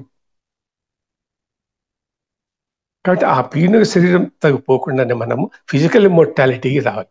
ఫిజికల్ ఇమ్మోర్టాలిటీకి ఇదే పరమాత్ముడు శివుడు రూపొందించినట్టు ఈ వైద్య విద్యలన్నీ మనం పాటించాలి. వజ్రోలి, అమరోలి అంటాం. ఇంకా కొంతమంది డెడ్ బాడీ ఇంటర్నల్ ఆర్గాన్స్ తింటారు, మీకు తెలిసినో లేదు. కొంతమంది అఘోరాలు, నాగసాధువులు బాడీ చనిపోయిన శరీరం లోపల ఉన్నటువంటి భాగాలను తింటారు. They live 200 years and 300 years. నేను అఘోరి బాబాగా కొన్ని సంవత్సరాలు ఉన్నప్పుడు నేను కూడా తిన్నా women bodies flesh and internal organs. అదే మాది శరీరం కాలిపోయిన తర్వాత శరీరంలోంచి పొగలు వస్తాయి, రంధ్రాలు పడతాయి, శరీరానికి క్రాక్స్ వస్తాయి. ఆ క్రాక్లో నుంచి ఒక జ్యూస్ వస్తుంది, ఆయిలీ పదార్థం వస్తుంది అనమాట. దాన్ని తీసుకొని మనం తినాలి. నేను 2 మాటలు తిన్నాను. పీనుగ శరీరం కాల్చేటప్పుడు శ్మశాన వాటికలో ఆ పీనుగ శరీరం ఆఫెత్తురు సగం కాలక ఉన్నటువంటి సమయంలో మనము అక్కడ ఉంటే శ్మశానంలో కాలేటప్పుడు శరీరం ఆ జ్యూస్ తాగాలి. మీకు రోగాలు ఉండవు. Longevity of life, spiritual powers. For example Aghoris, Nagasadhus, వాళ్ళే నాకు విద్య నేర్పించారు. కాబట్టి వజ్రోలి, అమరోలి చాలా పవిత్రమైనటువంటి సాధనా విధానం ఆరోగ్యానికి. ఎవరు పాటిస్తున్నారు? బట్ మనం అట్ ద సేమ్ టైం అంటుంటాం, ఈరోజు ధ్యానం కూర్చున్నాను, 3 గంటలు కూర్చున్నా, 4 గంటలు కూర్చున్నా, 6 గంటలు కూర్చున్నా, అంతా జడస్థితే. ఎఫెక్ట్గా చైతన్య స్థితిలో 10 minutes మీకు జరిగితే చాలు. కాబట్టి ఇట్లా పురాతన గ్రంథాలు మనం చదవాలి, దేవతలను ఆరాధించాలి. ప్రాణదేవతలు, ఆరోగ్య దేవతలు ఉన్నారు మనకు. ఆ దేవతలను ఆరాధించాలి, పూజించాలి. ఉదాహరణకు శివుడు, దుర్గా, కాళి, తర్వాత అశ్విని దేవతలు, తథాస్తి దేవతలు, వీళ్ళంతా ఆరోగ్యానికి సంబంధించిన వాళ్ళు. కానీ ఆరోగ్యానికి ఉపయోగపడే కొన్ని మంత్రాలు, శ్లోకాలు ఉన్నాయి. ఆ మంత్రాలు, శ్లోకాలు కూడా మనం జపం చేయాలి. అదే మాది రోజు 10-15 minutes సూర్య నమస్కారాలు. సూర్య కిరణాల్లో ఎంతో ఔషధ గుణాలు ఉన్నాయి, ఎన్నో జబ్బులను బాగు చేస్తుంది. శారీరక, మానసిక ప్రవర్తనకు సంబంధించినటువంటి జబ్బులను బాగుతాయి. దానిలో డి విటమిన్ ఉంది, అనేక ఔషధాలు ఉన్నాయి. చర్మానికి మంచిది, క్యాన్సర్ మంచిది. తర్వాత జాండీస్ పిల్లలకు రాదు. చిన్న పిల్లలు పుట్టినప్పుడు చూడండి, 1 month 2 months వయసు లోపలే సూర్యరశ్మికి ఎక్స్పోజ్ చేయిస్తారు బేబీని. ఎందుకు? జాండీస్ రాకుండా. సూర్యకిరణాల్లో అంత శక్తి ఉంది. కాబట్టి ఇట్లా ఎన్నో ఔషధ గుణాలు మనకు సూర్యకిరణాల్లో ఉన్నాయి. కాబట్టి ప్రతిరోజు నిత్య యాక్టివిటీగా సూర్య నమస్కారాలు చేసుకోవాలి. సూర్యకిరణాలు 1 గంట సేపు, 1.5 గంట సేపు ఎక్స్పోజ్ కావాలి. శరీరం అంతా నీకు ఆ విటమిన్స్, ఔషధాలు బాడీ పీల్చుకుంటుంది. ఎవరు చేస్తున్నారు? సూర్యోపాసన పుస్తకాలు చదవండి, ఏం చేయాలో సూర్యోపాసనలో. రథసప్తమి అని మనం సూర్యునికి పూజలు కూడా చేస్తాం. రథసప్తమి ఈ రోజు. సూర్యునికి టెంపుల్స్ కూడా ఉన్నాయి ఒరిస్సాలో, ఆంధ్రాలో, తర్వాత గుజరాత్లో. ఆరోగ్య దేవుడు సూర్యుడు. కానీ సూర్య నమస్కారం చేసేవాళ్ళు లేదు. కానీ కొంతమంది మెడలు ఉంచుతున్నారు, నడుము ఉంచుతున్నారు, కీళ్ళు కాళ్ళు అన్ని ఉంచుతున్నారు, బాగానే ఉంది. మరి వాట్ అబౌట్ దిస్? అదే మరి యజ్ఞం. యజ్ఞం అంటే కర్మ, అగ్ని ముందు చేసేటువంటి ఒక ఆచారం, అది వేదిక సాంప్రదాయం. యజ్ఞంలో ఎన్నో ఆరోగ్య ప్రయోజనాలు ఉన్నాయి. యజ్ఞంలో మనం అగ్ని ఉంటుంది కాబట్టి ఆ అగ్నిలో మనం కొన్ని ఔషధాలకు మెడిసినల్ ప్లాంట్ చేస్తాం, దాని నుంచి పొగ వస్తుంది, ఆ పొగ మనం పీల్చుకోవాలి, మన ఆరోగ్యానికి మంచిది. ఇల్లంతా పరిశుద్ధం అవుతుంది, ఎన్విరాన్మెంట్ పరిశుద్ధం అవుతుంది, తన సూక్ష్మజీవులు నశించిపోతాయి, ఆరోగ్యానికి ఎంతో మేలు. దాంట్లో నెయ్యి వేస్తారు, కొబ్బరి వేస్తారు, నవధాన్యాలు వేస్తారు, నెయ్యి తర్వాత వెన్న వేస్తారు. అది ఆ నిప్పులో కాలినప్పుడు దాంట్లో నుంచి ఔషధ గుణాలు గల పొగ వస్తుంది అనమాట. ఆ పొగ మన రోగానికి, ఇంటర్నల్ డిసీజ్కు, ఎక్స్టర్నల్ డిసీజ్కు చాలా మంచిది. యజ్ఞం చాలా పెద్ద కార్యక్రమం, అది భారీ ఎత్తుల్లో డబ్బులు ఖర్చు అవుతాయి, భారీగా చేస్తారు, అది లోక కళ్యాణం కొరకు చేస్తారు, మనం నిత్యం చేసుకోవచ్చు. దాన్ని మనం నిత్య అగ్నిహోత్రం అంటాం. నిత్యాగ్నిహోత్రం ఇంట్లో చేయండి. ఇంట్లో యజ్ఞం ఒంట్లో ఆరోగ్యం అంటాం, దానికి సామెత ఉంది. ఇంట్లో యజ్ఞం ఉంటే నీ ఒంట్లో ఆరోగ్యం ఉంటుంది అని అర్థం.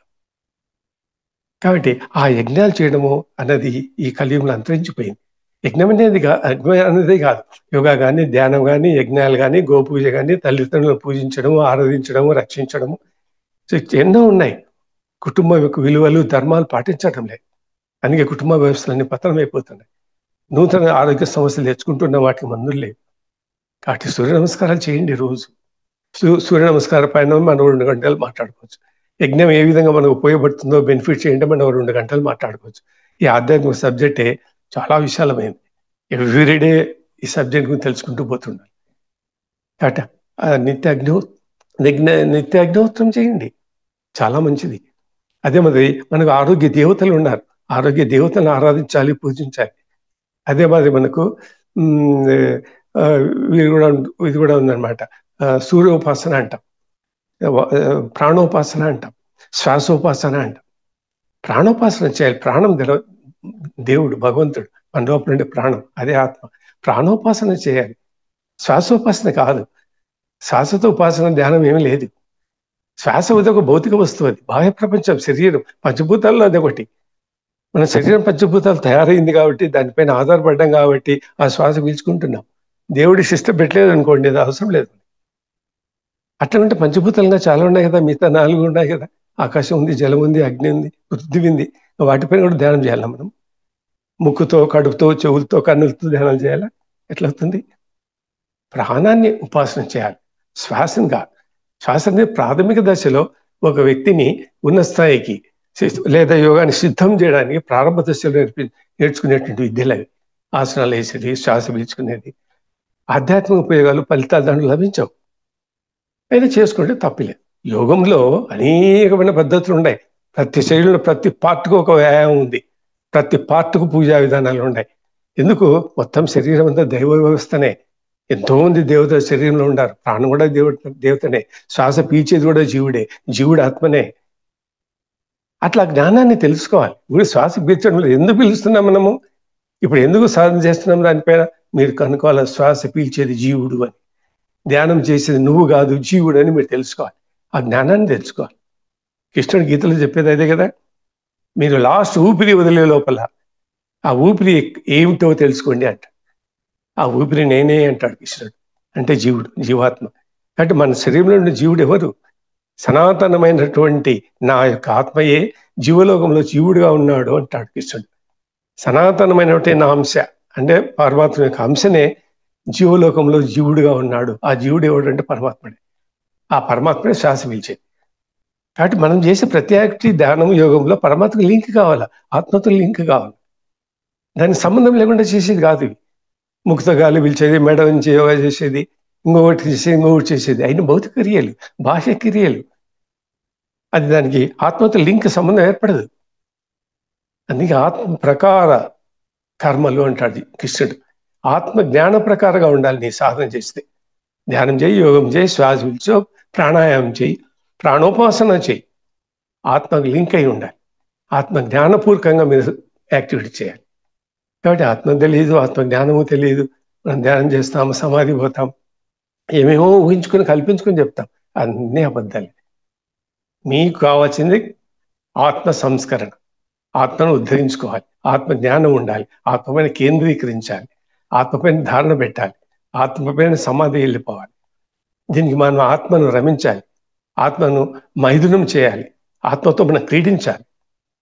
చూసారా? కాబట్టి ఎవరు ఆత్మను వరిస్తారో అటువంటి వారిని ఆత్మ వరిస్తుంది. ఎవరికి ఆత్మ ప్రియమైందో అటువంటి వారికి ఆత్మ ప్రియమైంది.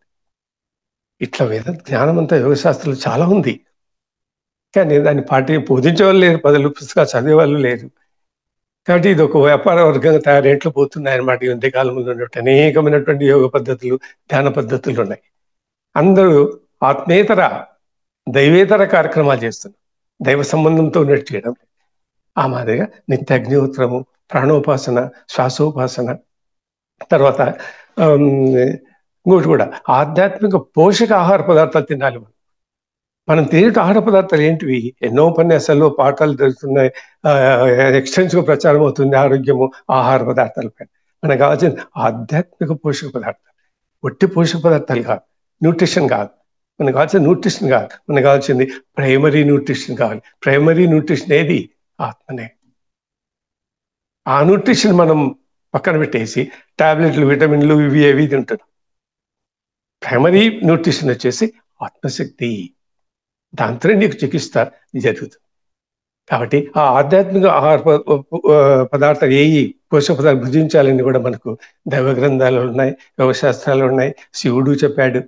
చూసా, దాన్ని కృష్ణుడు సత్వగుణము, రజోగుణము, తమోగుణము చెప్పాడు. మనం తినే ఆహారాలు కూడా అవే గుణాలు ఉంటాయి. సాత్విక ఆహారము, రాజస ఆహారము, తర్వాత తమో ఆహార గుణాలు ఉంటాయి. అందుకే కృష్ణుడు మళ్ళీ ఏం చెప్తాడు? యుక్తాహారం తీసుకోండి అంటాడు. యుక్తాహారం అంటే ఏంటంటే హితమైంది, మితమైంది, పోషకమైనది, స్వస్థత ఇచ్చేటువంటి ఆహార పదార్థాలే ఆధ్యాత్మిక పోషక పదార్థాలు. చూసారా? అటువంటి పోషక పదార్థాలు మనం తినాలి. అతి నిద్ర, అతి భోజనము విషం అవుతుంది. మనము తినడానికి బతకడం లేదు, జీవించడానికి బతకాలి. ఉపాసనలు చేయాలి.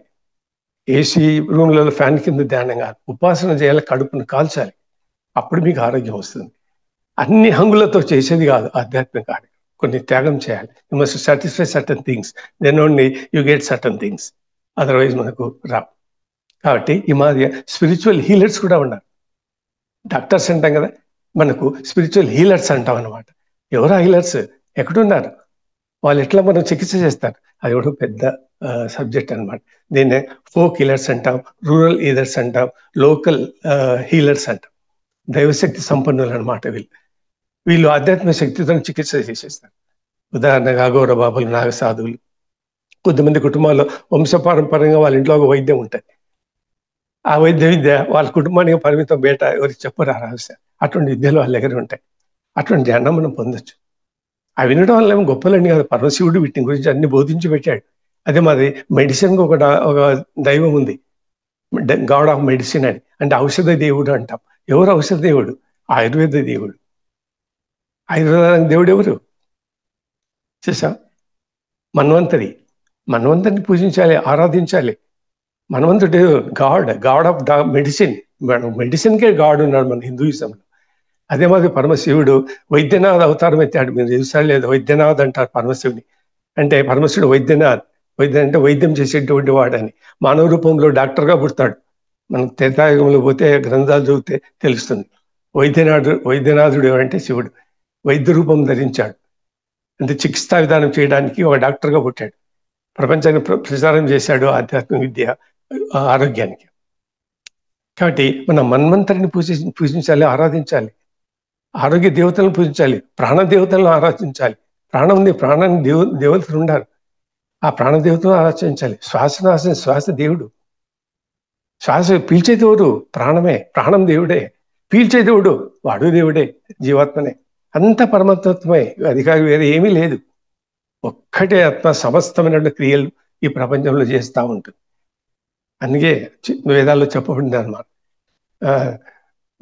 అంటే అనేక రూపాలలో, అనేక ఆకారాల్లో నేను అవతరిస్తాను అని చెప్తుంది అనమాట. అది మన వేదాల్లో మా విషయాలు క్లియర్గా ఉన్నాయి, అక్కడ చదువుకోవచ్చు. అదే మరి స్పిరిచువల్ హీలర్స్ ఉన్నారు. అదే ఈ స్పిరిచువల్ చికిత్స ఆరోగ్యం కొరకు అంటున్నామా, దీన్ని మనం ఏమంటామంటే ఫెయిత్ మెడిసిన్ అంటాం. ఫెయిత్, బిలీఫ్, నమ్మకం. ఆ బిలీఫ్ సిస్టమ్ పైన ఆధ్యాత్మిక చికిత్స జరుగుతుంది. సైన్స్ ఒప్పుకోకపోవచ్చు, దట్ ఈస్ డిఫరెంట్ థింగ్. సైన్స్లో ఆధార ప్రూఫ్ ఎవిడెన్స్ లేదు, వాళ్ళు ఏది ఒప్పుకోరు. కానీ ఇన్ని పద్ధతులు ఉన్నాయి, కొన్నే చెప్పాను మీకు, టైం షార్ట్ కాబట్టి. కాబట్టి ఇట్లా నిత్య జీవితం అనేకమైనటువంటి కార్యక్రమాలు ఉంటాయి. అవన్నీ ఒక వే ఆఫ్ లైఫ్, ఒక జీవన విధానంగా అవి పాటించుకుంటూ ముందుకు పోతుంటాయి. అంటే ఆరోగ్యం వేరు, ధ్యానం వేరు కాదు. కుటుంబం వేరు, ధ్యానం వేరు కాదు. కాబట్టి నీ లోపల దాన్ని ఉద్ధరించుకోవాలి. నిన్ను నువ్వు మర్చిపోయి నీ అంతకు నీ లోపల నువ్వు జీవించాలి. అదే ధ్యానం అంటే. అంటే ఈ జన్మలోనే, భౌతికంలోనే, జాగ్రత్త అవస్థలోనే మీరు మోక్షాన్ని పొందాలి. ధర్మార్థ కామ మోక్షాలు మీరు జీవించి ఉండగానే సంపాదించాలి. మరణించిన తర్వాత నీకు మోక్షం లేదు. మరణించిన తర్వాత జన్మనే ఉంటుంది, తిరిగి మోక్షం ఉండదు. మోక్షం జీవించి ఉండగానే సంపాదించాలి. ఆధ్యాత్మిక చైతన్యము, ఆరోగ్యాన్ని సంపాదించినట్లే భౌతిక స్థితులు నశించాలి శరీరంలో. భౌతికానికి సంబంధించిన ఆరోగ్యము, రక్తము, నరాలు, వైబ్రేషన్స్, ఇవన్నీ భౌతికాలు. శరీరం వైబ్రేషన్స్ వస్తున్నాయంటే ఏ వైబ్రేషన్ అది భౌతికం. అది మనకు కావాల్సిన వైబ్రేషన్స్ కాదు. చూసావా, ఈ భౌతిక తత్వాన్ని శరీరంలో అన్ని మనం వదిలేయాలి. రక్తాన్ని అంత పూర్తి మనం దేవతత్వంతో నింపేయాలి. నరాల స్పందన అంతా దేవతత్వంతో నిండిపోవాలి. మన ఉన్న శరీరం అంతా, ప్రతి పార్ట్ అంతా భౌతిక స్థితులలో ఉంది. దీన్ని టోటల్గా మనం ఓవరాలింగ్ చేయాలి. అంటే స్పిరిచువల్గా తయారు చేయాలి బాడీ. అప్పుడు స్పిరిచువల్ బాడీగా అవుతుంది. అప్పుడు స్పిరిచువల్లీ ఓకే, హెల్తీగా ఉంటాం అనమాట. కాబట్టి చాలా విశాలమైనటువంటి సబ్జెక్టు. కొన్ని అంశాలు మాత్రమే చెప్పాను చూచాయిగా. ఈ గురువుల దగ్గర నుంచి రోజు కొద్దిగా ఒక్కొక్క ఆస్పెక్ట్ తెలుసుకుంటూ జీవితం గడుపుకుంటూ పోవాలి. ఈ మాది నడుపుకుంటే దాన్ని మనం ఆధ్యాత్మిక చికిత్స అంటాం. ఫిజికల్ వెల్నెస్ అయితే holistic medicine, body mind medicine అంటాం. అది నీ చేతిలోనే ఉంది. That will give the self healing capacity. దీన్నే medicine of faith, medicine of belief అంటాం. గాడ్ బిలీఫే కదా. దేవుని మనం చూసామా? ఏదో విగ్రహాలను చూస్తున్నాం అంతే. ఫెయిత్, గాడు ఉన్నాడని నమ్ముకొని విగ్రహాన్ని పూజ చేస్తాం. అట్లనే దేవుని పైన భారం వేసి, దేవుడి వల్ల ఎక్కడో దూరంలో లేడు, ఆత్మనే. ఆత్మ మనం భారం వేసి ఆత్మని యాక్టివేట్ చేయించి దాంతో లింకప్ కనెక్షన్ పెట్టుకొని మనం జీవించాలి. నువ్వు తినే ఆహార పదార్థాలు కూడా స్వస్థత ఉండాలి. తర్వాత పోషకాలు ఉండాలి. కాబట్టి హితంగా, మితంగా, పౌష్టికంగా, స్వస్థతమైనటువంటి ఆహార పదార్థాలు భుజించాలి. అదే యుక్తాహారం, సరైన ఆహారము. దీంట్లో మళ్ళీ వేరువేరుగా అన్ని మనకు వస్తుంటాయి. అంటే మనసును రంజింపజేసే పదార్థాలు తీసుకో, ఆత్మను రంజింపచేయాలి. మన తినేట ఆహార పదార్థాలని మనసును, ఆత్మను రంజింప చేయలేం. మనసు మనం డామినేట్ చేస్తుంది కానీ మనం మనసును డామినేట్ చేయలేం. కాబట్టి ఆత్మను రంజింపజేసేటువంటి ఆహార పదార్థాలు స్వీకరించాలి. అవి ఏంటి అనేది కూడా మనకు ఒక సబ్జెక్ట్ మాత్రమే తెలుసుకోవచ్చు. ఈ సబ్జెక్ట్ 10 రోజులు నేను చెప్పగలుగుతాను. కాబట్టి ఇప్పుడు ఈ షార్ట్ టైంకు బ్రీఫ్గా మీకు అన్ని పాయింట్లు చెప్పాను. దీనిపైన మీరు ముందుకెళ్ళిపోవచ్చు. కాబట్టి ఇంతటితో ఈ ఉపన్యాసము ఎక్కువ టైం తీసుకున్న, షెడ్యూల్ కంటే ఎక్కువ టైం అయింది. ఇంతటితో ముగిస్తాను. ఆదర్శమైన జీవితం లీడ్ చేయండి. భ్రమలకు, భ్రాంతులకు గురి కాకండి. ఈ ఆధ్యాత్మిక విద్య చాలా రహస్యమైంది, చాలా కష్టమైంది. ఇది అందరికీ అందేది కాదు, కొద్దిమందికి అందుతుంది. కాబట్టి దైవ సంబంధమైనటువంటి సంకల్ప శక్తి, దైవ సంబంధమైనటువంటి ప్రేరణ శక్తిని పొందండి. మీరు మనకు కావాల్సింది అవి అనుభవాలు, అనుభూతులు కాదు. అనుభూతులన్నీ అభౌతికాలు, అన్ని అభూతాలన్నీ. మనకు కావాల్సింది అభూతాలు కాదు, వాస్తవికం కావాలి. చైతన్య స్థితి ఉండాలి. చైతన్యం లేనిది ప్రతి ఒక్కటి ఉపయోగం లేనిది, హానికరం కలిగించేటివి. ఇట్లా టోటల్ లైఫ్ బాడీనంతా మనం ఓవరాలింగ్ చేయడమే spiritual health, spiritual medicine, body mind spirit, holistic medicine అంటాం. మన పేర్లు చెప్పుకుంటున్నాం కానీ హోలిస్టిక్ మెడిసిన్ అని దానిలో ఎట్లా జీవం గడపని చేయడం లేదు. బాడీ మైండ్ స్పిరిట్ అంటున్నారు, మంచిది, చాలా గుడ్ కాన్సెప్ట్. విదేశాల్లో కూడా కాన్సెప్ట్ ఉంది. మరి ఎట్లా చేయాలనేది ఫెయిల్ అవుతున్నాం. అంటే మీరు జీవన విధానాన్ని మోల్డ్ చేసుకోండి. 4 గంటలు 5 గంటలు ధ్యానం చేయడం అనేది అవసరం లేదు. ఎన్ని గంటలు కూర్చుంటావో అంత శరీరం జడం అయిపోతుంది, మైండ్ బ్లాక్ అయిపోతుంది. అంత మాత్రం శూన్యంగా ఉండాలని కాదు, మైండ్ శూన్యంగా ఉండడానికి వీలు కాదు. మన మనసు యొక్క మైండ్ యొక్క లక్షణం ధర్మం ఏమంటే ఎప్పుడు ఆలోచన చేస్తుండడమే. క్షణానికి కొన్ని కోట్ల ఆలోచనలు చేస్తుంది మైండ్. కాబట్టి మనం శూన్యంగా ఉంచడం కాదు, ఆ మైండ్లు మనం ఏ ఆలోచన చేస్తున్నామో అది ఆత్మ సంబంధమైనటువంటి విచారణ ఉంటుంది. ఆత్మ సంబంధమైనటువంటి మనకు అనుభవాలు, అనుభూతులు రావాలి. అప్పుడే నీకు ఆ యొక్క అంటే ధ్యానం యొక్క విలువ ఫలితాలు బయటపడతాయి. ఊరిగా నామకే ప్రచారాలకు మాకు బోస్టింగ్ పెద్ద పెద్ద పదాలు, టెక్నికల్ పదాలని వాడి చెప్పుకుంటే సమాజంలో ప్రజలు గుర్తించారు. కాబట్టి సమాజం నంబరు ఈ రోజుకి ఎంత బలహీనత అయిపోయింది యోగ వ్యవస్థ, ధ్యాన వ్యవస్థ సమాజంలో. కాబట్టి ఎంత ఎక్స్‌ప్లాయిటేషన్, దోపిడీ వ్యవహారం అయిపోయింది. మానసికంగా మనిషి బలహీనత అయిపోతున్నాడు. 4 రోడ్ల మీద పడి నిలబడి ఆలోచన చేస్తున్నాడు, నా ఆరోగ్యాన్ని ఎట్లా క్యూర్ చేయాలి. So today man is reeling and healing crisis. ఈ హీలింగ్ క్రైసిస్ నుంచి బయటికి రావాలి. అదే మనం చెప్తాం, పునర్జన్మ విష చక్రం అంటాం కదా, అట్లనే ఇది రోగాల విష చక్రం. You are reeling under healing crisis. దాన్ని తప్పుకోండి. ఓకే, ప్రేక్షకులందరికీ నమస్కారం, ధన్యవాదాలు. వీళ్ళందరూ పాటించండి, లైఫ్ ప్రొలాంగ్ చేసుకోండి.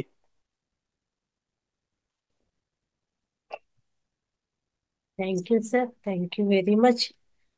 ఆధ్యాత్మికతలో అలాగే మనకు ఆరోగ్యాన్ని ఎలా ఇంప్రూవ్ చేసుకోవాలి, ఆధ్యాత్మికతకు మతానికి సంబంధం లేదు, అది ఇది వేరే. అలాగే మనం ఎన్నో రకాల పద్ధతులు ఉన్నాయి ఈ ఆధ్యాత్మికతలో. మనము దీన్ని ఎలా వంటి పద్ధతులు ఉన్నాయి, అలాగే వాటిని మన సమస్యను ఎలా క్యూర్ చేసుకోవాలి. ధ్యానమే కాదండి, చాలా పద్ధతులు ఉన్నాయి. శరీరం అంతా కూడా ప్రతి ఒక్క థెరపీకి ఒక్కొక్క నివారణ, ఒక్కొక్క పద్ధతులు ఎంత చక్కగా సార్ చెప్పారో. అలాంటి గొప్ప వ్యక్తులు ఈరోజు మన క్లాస్కి రావడం, మనం వాళ్ళతో మాట్లాడడం, అలా సార్ చెప్తూ ఉంటే ఒళ్ళంతా కూడా సార్ ఎలా అయిపోతుందంటే మాకు అది వింటూ ఉంటే గూస్ బంప్స్ వచ్చేస్తున్నాయి అనమాట. మీతోనేనా మేము మాట్లాడుతుండేది. ఎంత సింపుల్గా ఉంటారు సార్, ఎంత నార్మల్గా మాట్లాడతారు, ఎంత గొప్ప వ్యక్తులు. అద్భుతం సార్. అనంత కోటి ఆత్మ నమస్కారాలు మీకైతే అసలు. Thank you very much sir. ఎంత జ్ఞానము, ఎంత గొప్ప వ్యక్తులు, ఎంత సింపుల్ గా మాట్లాడతారండి. సార్ అయితే ఫోన్ చేసి అమ్మ క్లాస్ ఉంది కదా ఇవాళ చేయాలి కదా, ఎంత సింపుల్ గా ఉంటారంటే ఎంత గొప్ప వ్యక్తులు, ఎంత సమాచారం చెప్తారు. ఫోన్ చేసినప్పుడు అంతా జ్ఞానాన్ని అందిస్తారు. చాలా చాలా thank you very much sir. ఈరోజు ఇంత చక్కటి ఆధ్యాత్మిక జ్ఞానాన్ని మాకు అందించారు అందరికీ కూడాను. ఈ జ్ఞానాన్ని మాస్టర్స్ ప్రతి ఒక్కరికి షేర్ చేయాలండి. ఇది మనలోనే పెట్టుకోకూడదు. ఏమంటాం, పంచితే పెంచబడుతుంది. కాబట్టి ఈ జ్ఞానాన్ని మొత్తం విశ్వవ్యాప్తం చేయాలండి. అందరూ ఆరోగ్యంగా ఉండాలి. నిజమే కదండి, మందులు ఉన్నాయి కానీ నివారణ లేదు కదండి, పర్మనెంట్ సొల్యూషన్ లేదు. ఎక్కడ చూడు ప్రతి దానికి పప్పులు తిన్నట్టు మందులు తింటానే ఉన్నారు. చిన్న పిల్లల దగ్గర నుంచి పప్పులు తిన్నట్టు మందులు తింటూనే ఉన్నారండి. ప్రతిదానికి మందులే అవుతున్నాయి కానీ ఎక్కడన్నా దానికి నివారణ ఉందా? షుగర్కు మందులు ఉన్నాయి అంటారు కానీ వేసుకున్నంత రోజే ఒక్కరోజు మిస్ అయిపోయినా మళ్ళీ మనిషి కళ్ళు తిరిగి పడిపోతాడు. బీపీకి మందులు ఉన్నాయి అంటాడు, ఒక్కరోజు ఆపేయండి ఎలా అయిపోతుందో. అక్కడ మందులు జస్ట్ దాన్ని అణచివేయడమే కానీ పూర్తి నివారణ లేదండి. అదే మనకు ఈ ఆధ్యాత్మికతలో మనం ఇవన్నీ పాటిస్తూ పోతే, సార్ చెప్పిన విధానాలన్నీ చేసుకుంటూ పోతే ఖచ్చితంగా ఆ ఆ పూర్తి మూలాల్లోంచి మనము దాన్ని కంట్రోల్ చేసేయచ్చు, తీసేయచ్చు బయటికి, ఇలా చేస్తూ పోతే. అందుకే మనకు రంగనాథ్ సార్ కూడా క్లాసులో అదే చెప్తూ ఉంటారు కదండి, హోలిస్టిక్ వెల్నెస్. ప్రతి అవునవును. శుక్రవారం మనకు అదే ఉంటుంది. అవును. ఎలాంటి జీవన విధానం ఉండాలి, ఎలాంటి ఆహారం తీసుకోవాలి, నీళ్లు ఎలా వాడాలి, ప్రతిదీ పొద్దున లేచినప్పటి నుంచి రాత్రి పడుకునేంత వరకు ఎలా ఉండాలి, తీసుకోవాల్సిన ఆహారాలు ఏంటి, తీసుకోకూడని ఆహార పదార్థాలు ఏంటి, ఎలా ఉండాలి, యూరిన్ థెరపీ కానీ ఇవన్నీ కూడా మనం అందుకే అందిస్తున్నామండి. ఈ సమగ్ర జీవన శైలి అనే విధానం ద్వారా ఇవన్నీ చెప్తూ ఉన్నాం, అందిస్తున్నాం క్లాసులు. పాటించారంటే అందరూ కూడా చక్కగా ఆరోగ్యవంతులవుతామండి. ఇవన్నీ కూడా ఆ మందులలోకి వెళ్ళకండి, ఆ మందుల్లో బతకండి అని, ఆ అవేర్నెస్ లో ఉండండి అని చెప్పడం కోసమేనండి ఇంత ప్రయత్నాలు కూడా వీళ్ళు చేస్తున్న రీసెర్చ్లన్నీ కూడా దానికోసమే. అందరూ కూడా ఆ డ్రగ్స్ మాఫియా నుంచి బయటపడాలి, ఆరోగ్యంగా ఉండాలి, ఆనందంగా ఉండాలి అని ఎవరు చెప్పినా కూడా ఇదే క్లాస్, ఇదే దీని గురించి చెప్తున్నానండి. అలా అంత గొప్పగా చెప్పారు చూడండి sir. Thank you very much sir. Okay masters, ఎవరైనా కానీ నమస్తే. ఈ విషయం గురించి మాట్లాడాలన్నా సార్ చెప్పిన దానికి ఆ, మీ యొక్క కామెంట్ ఎలా ఉంది? హ్యాండ్ రైస్ చేయండి మాస్టర్స్, అన్మ్యూట్ చేసుకొని మాట్లాడండి. అన్మ్యూట్ నేను చేసుకోండి. మాట్లాడమండి, నేను అన్ మాట్లాడలేంటారా? సార్ కాదు సార్, మనం ఉన్న వాళ్ళతో మాట్లాడి ఓకే, ఓకే, ఓకే. మాట్లాడమ్మా లతాశ్రీ. నమస్తే సార్. నమస్తే మేడం. నమస్తే, ఉమ్, నమస్తే మేడం, ఈ జూమ్ నమస్తే. శిక్షణ లో ఉన్న అందరికి నమస్కారం అండి. సార్ నిజంగా నమస్తే, మీరు నమస్తే. చెప్తుంటే ఒక్కొక్క మాట సార్ అసలుకి ఎంత అద్భుతంగా ఉంది అంటే చాలా అద్భుతంగా ఉంది. ఇంకొకటి ఏంటి అంటే సార్, మీరు అఘోరి దగ్గర కొన్ని నేర్చుకున్నారు అని చెప్పేసి అన్నారు కదా సార్. అంటే చనిపోయిన వ్యక్తిని కూడా ఖననం చేసేటప్పుడు కొంచెం అందులోకి వెళ్ళి జ్యూస్ లాగా వస్తా తీసుకున్నామని చెప్పారు కదా సార్. ఆ అది అంటే అలా తీసుకోవడం వల్ల మనలో ఏమైనా శక్తులు పెరుగుతాయా సార్? చెప్పండి. దీనికి నాకు కొంచెం డౌట్ గా ఉంది సార్. మీ డౌట్ సులభంగా తీరుస్తాను. మీరు ఎన్ని ఏళ్ళు బతకాలనుకున్నారు? సార్ రేపు మార్నింగ్ వరకు ఉంటామా ఉండమో కూడా తెలియదు సార్ ఇప్పుడు మనము. అంతవరకు ఆరోగ్యం ఉండాలి కదా. అవును సార్. అంతవరకు ఆరోగ్యం ఉండాలి కదా. మరి అంతవరకు ఆ ఉండాలి సార్. జీవన ఆ జీవన విధాలు పూర్వకాలంలో పాటించేటువంటి ఋషుల యొక్క తత్వం ఇప్పుడు నేటి ప్రజలు పాటించరండి. ఓకే చాలా సార్. భయం. పరమశివుడే చెప్పాడు ఇది. ఆ semen ejaculation, retention of semen అని, ఇది అప్పుడే బోత్ మెన్ అండ్ ఉమెన్. పరమశివుడు పాటించి ఒక గ్రంథమే రాశాడు. అది ఓకే. దాన్ని నిరోధించండి, దాన్ని వేస్ట్ చేయకండి. You deposit in a godown long beauty of life, good health and normal living and spiritual powers. దాంట్లో అంత శక్తి ఉంది. కానీ ఎక్కువ మంది మనము ఈ ఫిమేల్ సెమెన్, మేల్ ఫిమెన్ మనం వేస్ట్ చేస్తుంటాం. శరీరానికి ఆరోగ్యము, బలము, ఇమ్యూనిటీ, లాంగ్విటీ, స్పిరిచువల్ కన్నిటికి అదే పదార్థం. అది దైవ పదార్థం. దైవం చేతనే అది నిర్మించబడుతుంది. ఆ రక్తంలో, తండ్రి శరీరంలో ఉండేటువంటి ఆ వీర్యంలో జీవాత్మ నివసిస్తుంది. జీవాత్మ అంటే పరమాత్మ అంటే పరమాత్ముడు జన్మకు వచ్చే ముందు ఎక్కడ ఉంటాడు? పురుషుని యొక్క యూరిన్, పురుషుని యొక్క ఈ యొక్క సెమెన్లో ఉంటాడు 3 months. కాబట్టి తల్లి కూడా 3 నెలలు గర్భం దాల్చిస్తాడు. 9 నెలలు తల్లి గర్భం దాలుస్తుంది. మొత్తం 12 నెలల క్రియ. అయిన ఆ 3 నెలలు పరమాత్ముడు పురుషుని యొక్క వీర్యంలో. అదేమన్నా వండర్ అవుతుంది. ఇక్కడే పెట్టుకొని మనం ఎక్కడో పోతున్నామా? కాబట్టి భగవంతుని నివాస స్థలం మన శరీరమే. అశరీరి శరీరేషు, అశరీరి శరీరేషు. లేదా ఏం చెప్తామంటే దేవునికి శరీరం లేదు, అశరీరి. అయితే శరీరేషు అంటే శరీరం ధరించున్నాడు అని. భగవంతుడికి రూపం, నామం, శరీరం, భౌతికం లేదు, అయినా శరీరం ధరించున్నాడు. ఎవరి శరీరం? మన శరీరం ధరించి మనం చూస్తున్నాడు. అశరీరి శరీరేషు దేహో దేవాలయం ప్రోక్త జీవం సనాతనం. నీ శరీరమే దేవాలయం. దేహో దేవాలయం ప్రోక్త సోహం భావన పూజయత్. పూజ మనం ఆత్మ చేసుకోవాలి, గుడి కాదు. మనం ఇట్లా నమస్కారం పెడతాం. ఏమిటి అర్థము? దేవునికి పెట్టినట్టు కాదు. ముఖం చేతికి ఇది, ఈ 2 ఏళ్ళ ముఖం అనమాట. దీంట్లో పెట్టుడంటే ఏంటి? నా ఆత్మకు నమస్కారం పెడుతున్నామని మనం దాన్ని గుర్తించడం లేదు. కాబట్టి ఆ సోహం, నమస్తే, నమస్కారం అన్నది జీవశబ్దవాచకం. సంస్కృతం దాని మీనింగ్ జీవశబ్దవాచకం. అంటే జీవునికి మనం పూజ చేయాలి. చేశారా? అయితే దాని యొక్క ఉద్దేశం ఇదే. ఇది ముఖం. ఇట్లా ఆత్మకు మనం నమస్కారం చేస్తున్నామని ఇట్లా పెడితే దేవునికి నమస్కారం పెట్టేది కాదు. Thank you sir. Thank you so much. ఇంకొకసారి మీకు అవకాశం ఉంటే మళ్ళీ ఈ సెక్షన్ లో జాయిన్ అయ్యి మా క్లాస్ చెప్పగలరు సార్. చాలా తప్పకుండా చక్కగా బోధించారండి. మేడం గారితో కాంటాక్ట్ ఉండండి. మళ్ళీ నెక్స్ట్ ఎప్పుడన్నా టైం దొరికినప్పుడు ఓకే. Thank you sir. మంచిది. Good night. సారీ ముందు వీడియోస్ కూడా ఉన్నాయి, మమ్మల్ని ఆల్రెడీ పోస్ట్ చేయడం జరిగింది అనమాట. యూరిన్ థెరపీ గురించి సార్ చాలా అద్భుతంగా వివరించారు.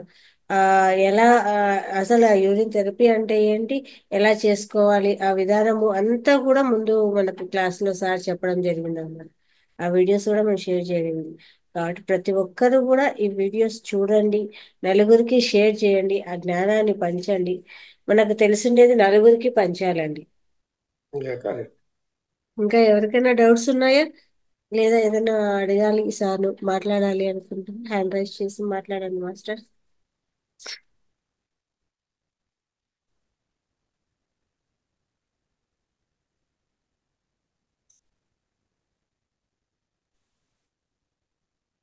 మీనా కుమారి గారు మాట్లాడతారా?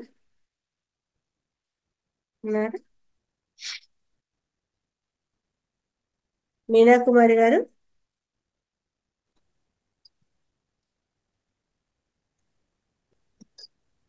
నమస్తే మేడం. నమస్తే సార్. మీరు చాలా స్పిరిచువాలిటీ గురించి చాలా అద్భుతంగా వివరించారు సార్. చాలా బాగుంది.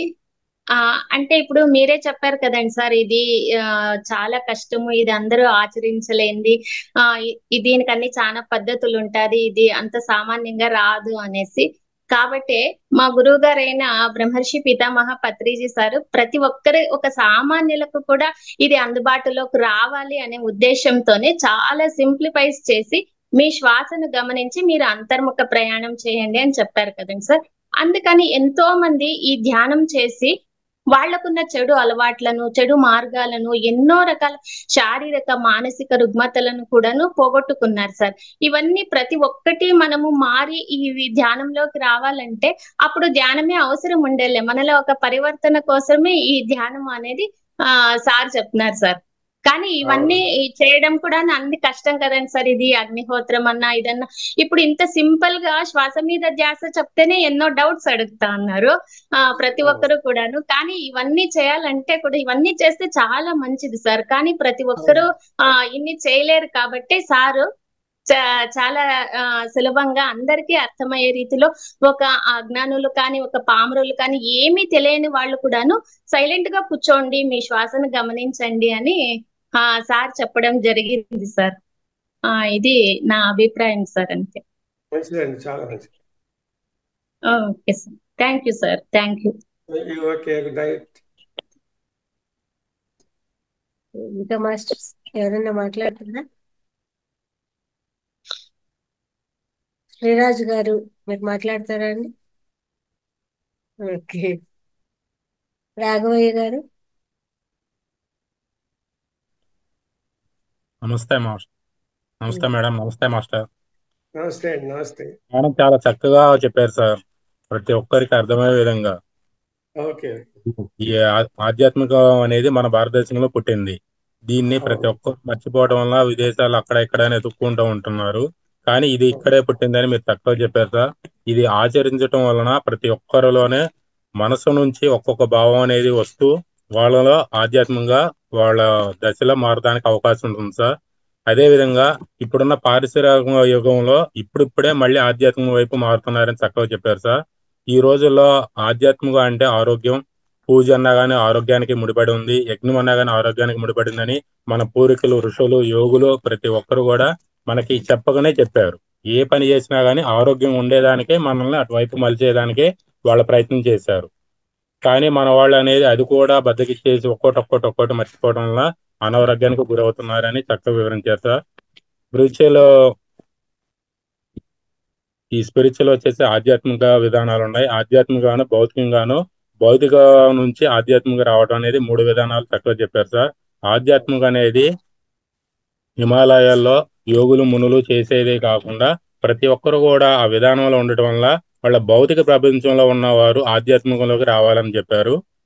ఆధ్యాత్మికంలో ఉన్నవారు ఆరోగ్యంగా జీవిస్తారు. పూర్వకాలంలో అంటే వేదకాలము నాగరికతలో కూడా ఎక్కువ సంవత్సరాలు జీవించున్నారు. ఈ విధానంలో జీవించడం వలన వాళ్ళ యొక్క లైఫ్ లాంగ్ అనేది చాలా ఎక్కువ కాలం ఉండేది. మన ఉదాహరణ తీసుకుంటే ఆ రోజుల్లో రాముడు తండ్రి అయినటువంటి దశరథుడు కూడా 60,000 సంవత్సరాలు జీవించారు.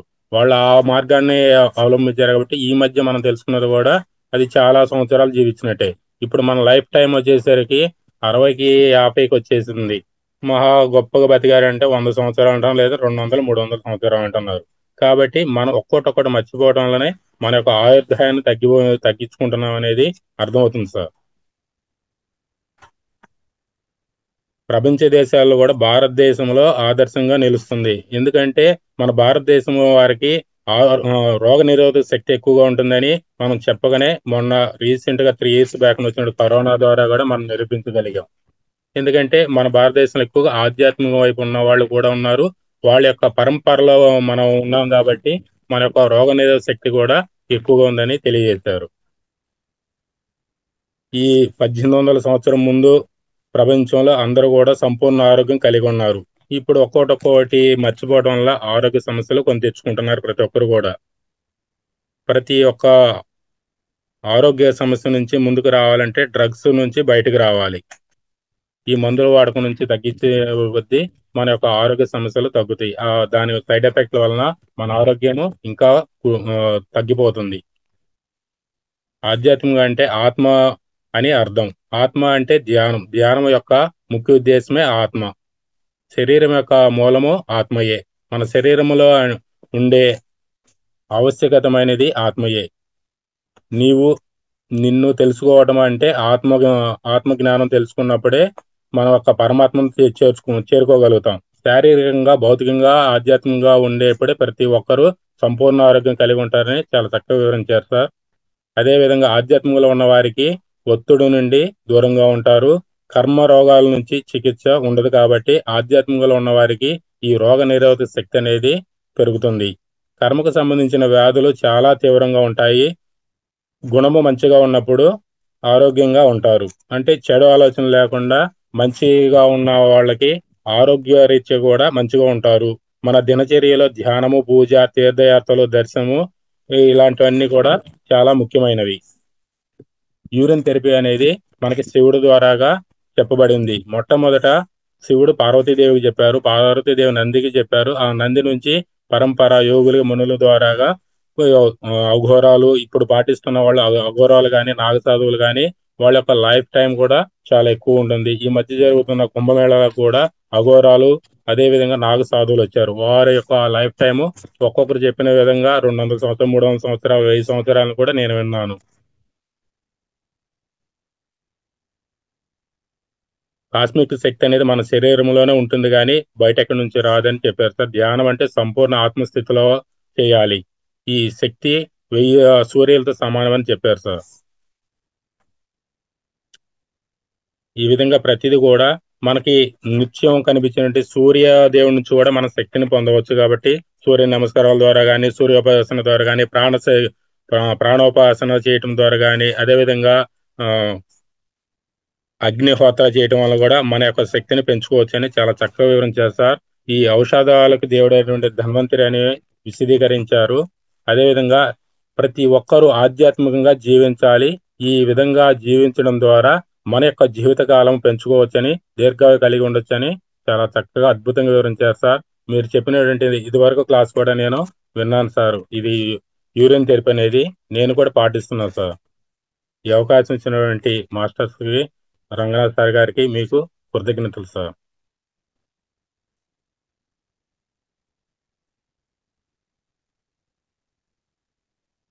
థ్యాంక్ యూ సార్, చాలా చక్కగా వివరించారు.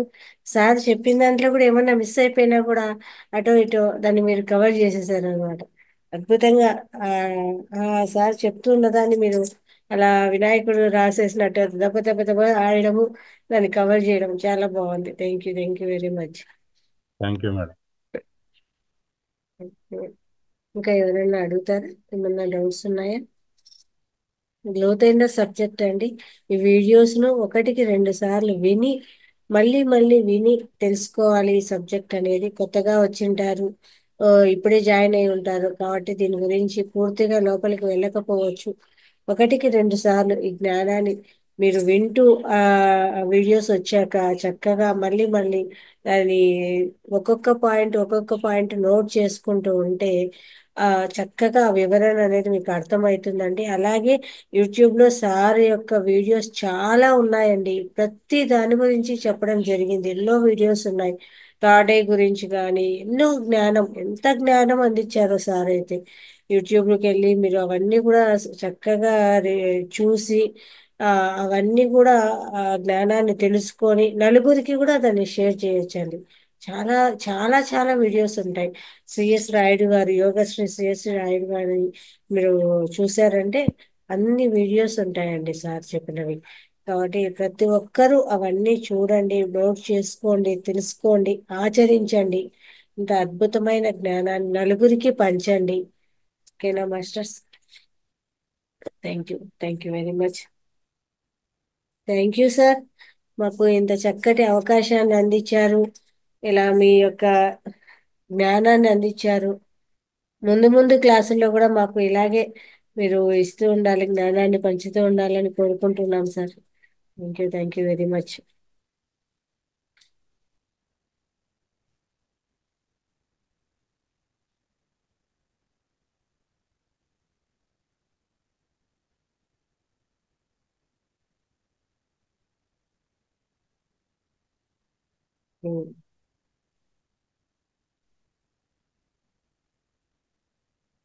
సార్ ఉన్నారా? అన్మ్యూట్ చేసుకుంటారా?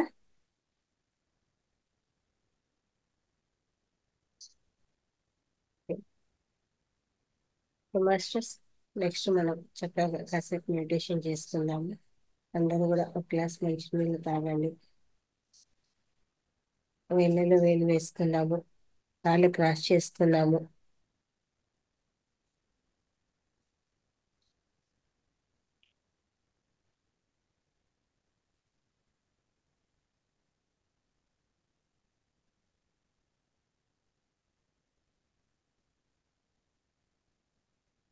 పిరమిడ్ ఉంటే పెట్టుకుందామండి.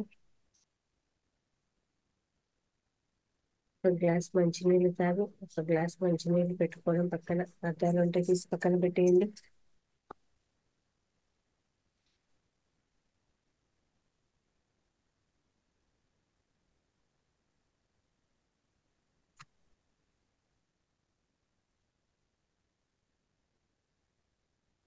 శ్వాస మీద ధ్యాస, సహజంగా సరళంగా జరిగే శ్వాసను గమనిద్దాము.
మాస్టర్స్ నెమ్మదిగా 2 చేతులు విడదీసి 2 కళ్ళ మీద పెట్టుకుందాము. 5, 4, 3, 2, 1. ఇప్పుడు 2 కళ్ళు తెరుస్తూ 2 అరచేతులను చూసుకుందాం మాస్టర్స్.